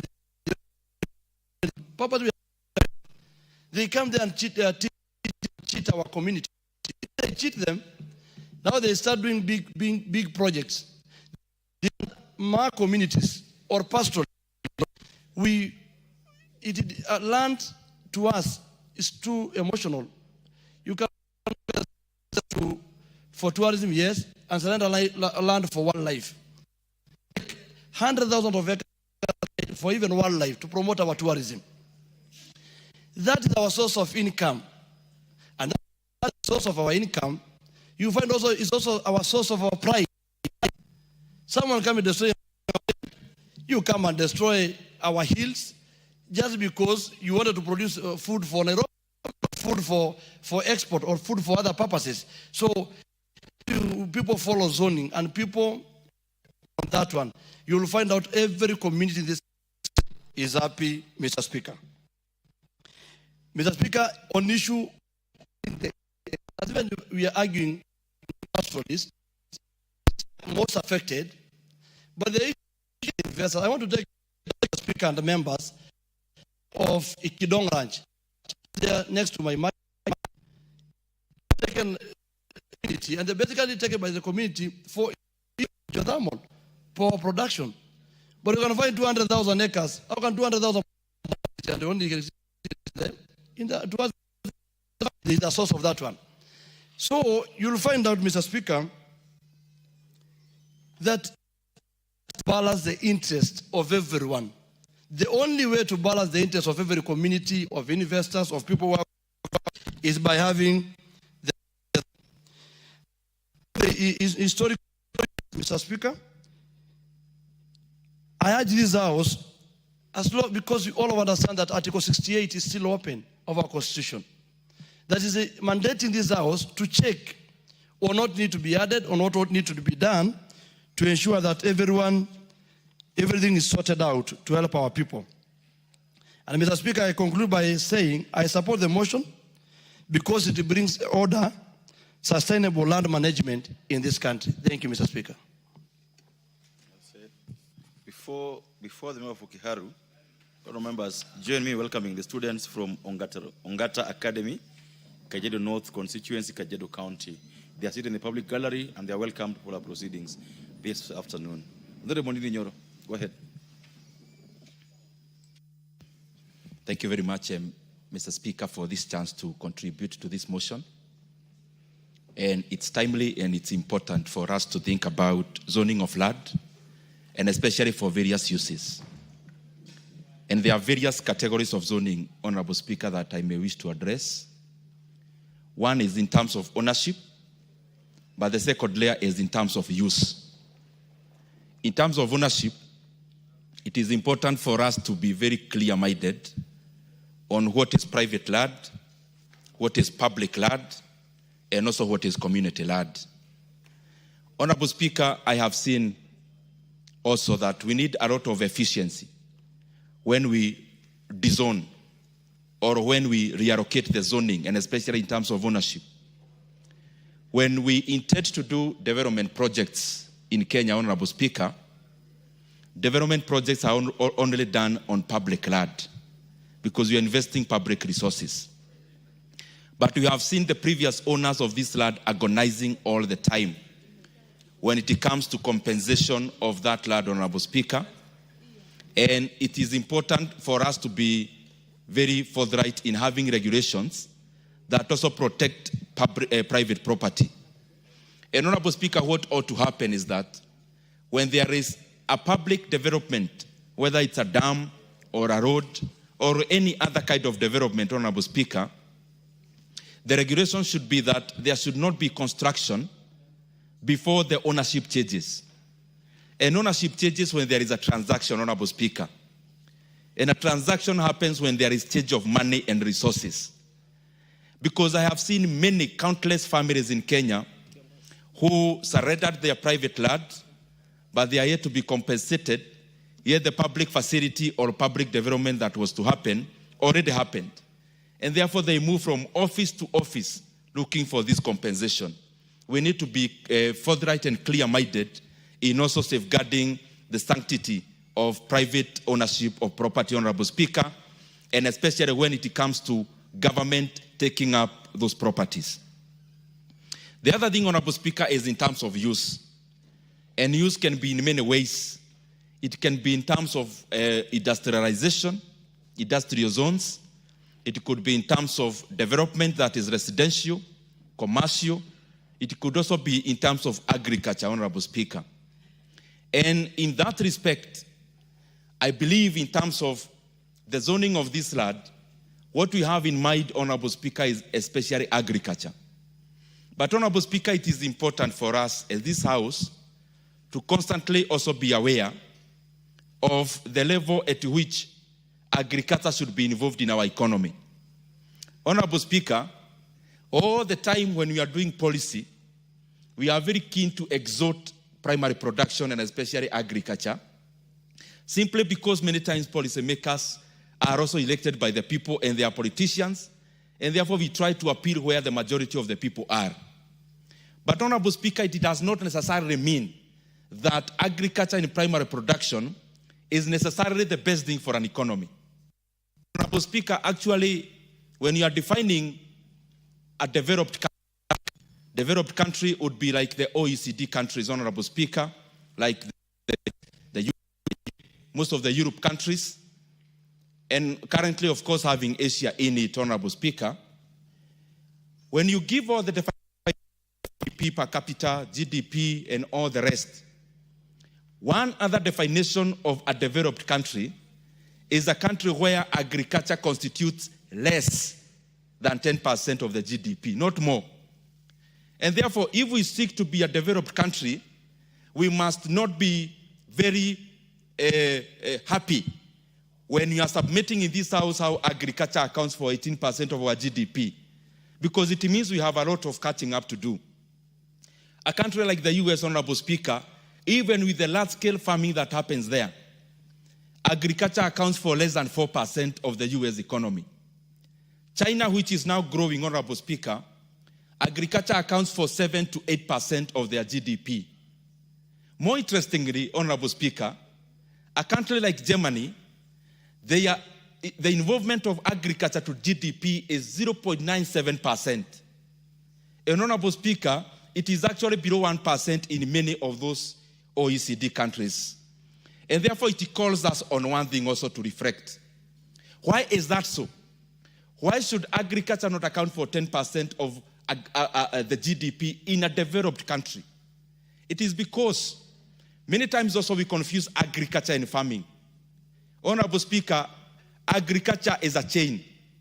It is a chain that starts from farming. What we do mostly here is actually farming. And then we call it agriculture. Because the value chain across agriculture, farming alone accounts for around a quarter, 25% only. The other thing, Honorable Speaker, that we have to be aware of is productivity. The reason why many countries promote manufacturing and they also promote tertiary production, and especially in regards to technology, is in terms of what we call productivity per worker. If you measure a GDP productivity per worker in Kenya, Honorable Speaker, and you compare the same to a person in China and a person in the US, then you see why countries grow faster when they ascend from primary production to the other two kinds of production, and especially when they shed off primary production, where agriculture is domiciled, not to have an oversized involvement in the GDP, Honorable Speaker. And I was talking about productivity.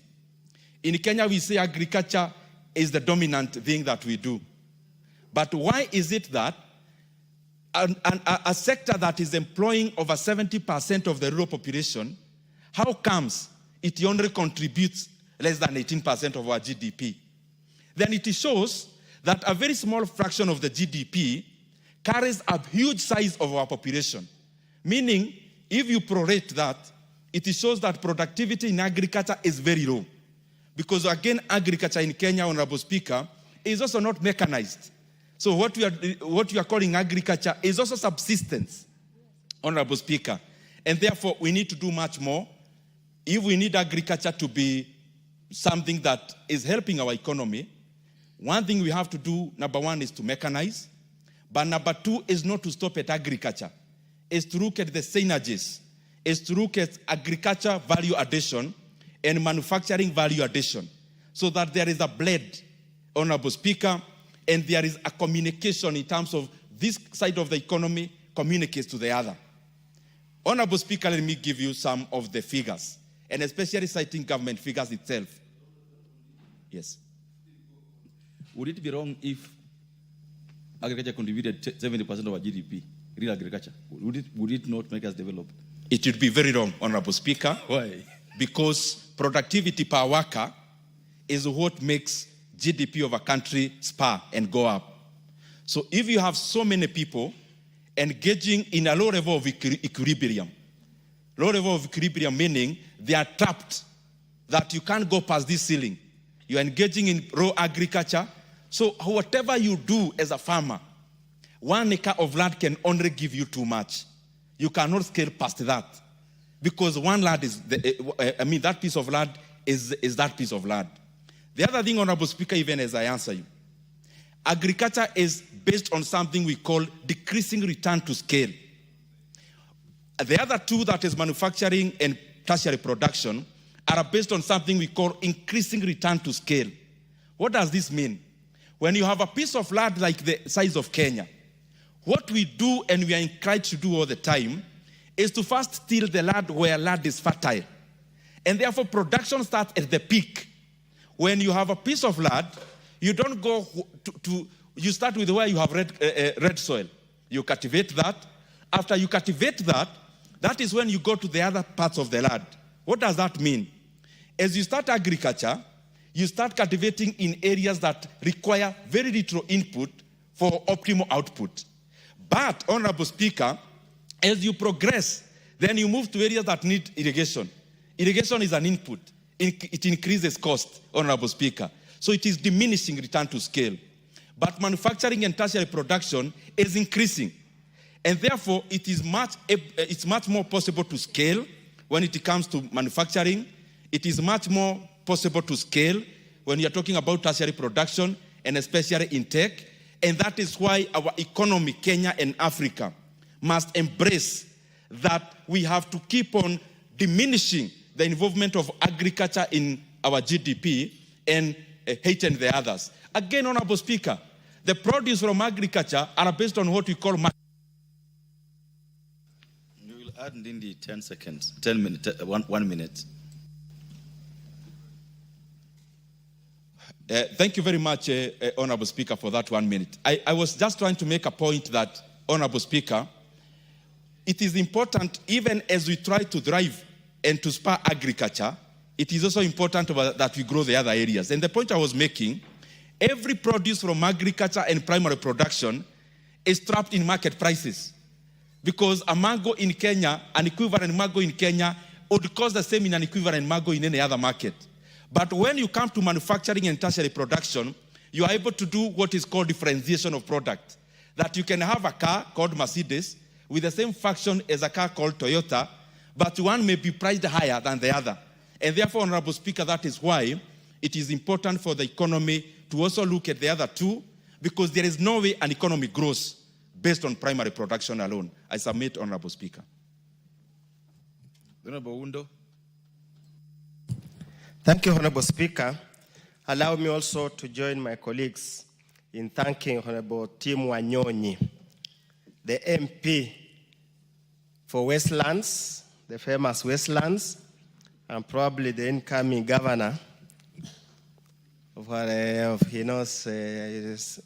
Speaker, for bringing this subject matter to public debate. Honorable Speaker, we have debated this matter for very many years, since I joined the University of Nairobi, when we started talking about development economics and economic problems of Africa. Honorable Speaker, land is not the physical space per se. It's the rights inherent in the land, it's the economic value in the land, it's the ability to use the land, abuse it without interfering with the rights of other people. As we debate this motion, and as we seek to support and properly escalate to the next level, it is important, Honorable Speaker, we put into mind 3 or 4 issues. The first issue is to look at Chapter 5 of the Constitution of Kenya that sets out the principles of land policy, and which says equitable access to land, security of land rights, sustainable and productive management of land resources. Honorable Speaker, any motion or any law that is passed in this House or implemented in Kenya that infringes in any of those principles of land policy will become null and void ab initio. You, the lawyers, would say so. So, Honorable Speaker, as much as desirable to continuously plan and enforce those plans strictly, we must also appreciate one fact, that over the years, development theorists have been against the concept of very strict planning paradigms that restrict effective interchange of factors of production. Honorable Speaker, the second issue that we also need to put in place, there is the principle in land economics that talks about highest and best use. And highest and best use, Honorable Speaker, is the use of land that generates the highest returns, the use of land that's socially and legally acceptable, and the highest use is that one that has got planning or permission or authority. So, Honorable Speaker, we have debated this matter, and this debate emanated from the conversion of coffee farms in Kiambu into residential areas. We have done numerous studies. When I was a lecturer at the University of Nairobi, I supervised very many undergraduate students, master's students, and PhD students who delved in this matter exhaustively. And the conclusion was so simple.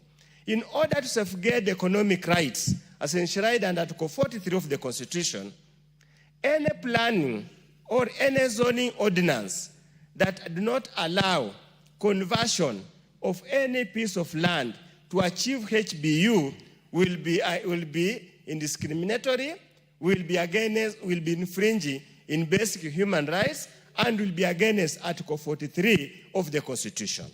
So as we debate this matter, Honorable Speaker, and as Tim Wanyonyi escalates this forward, I need him to put that into mind. Honorable Speaker, it's because of the conundrum brought about by that particular theoretical and practical and economic argument that we have not even been able as Parliament to effectively enact some of the legislation that were required, for example, to set the minimum and highest land holding sizes in a particular area, simply because holding capacity, productive capacity vary from one region to another.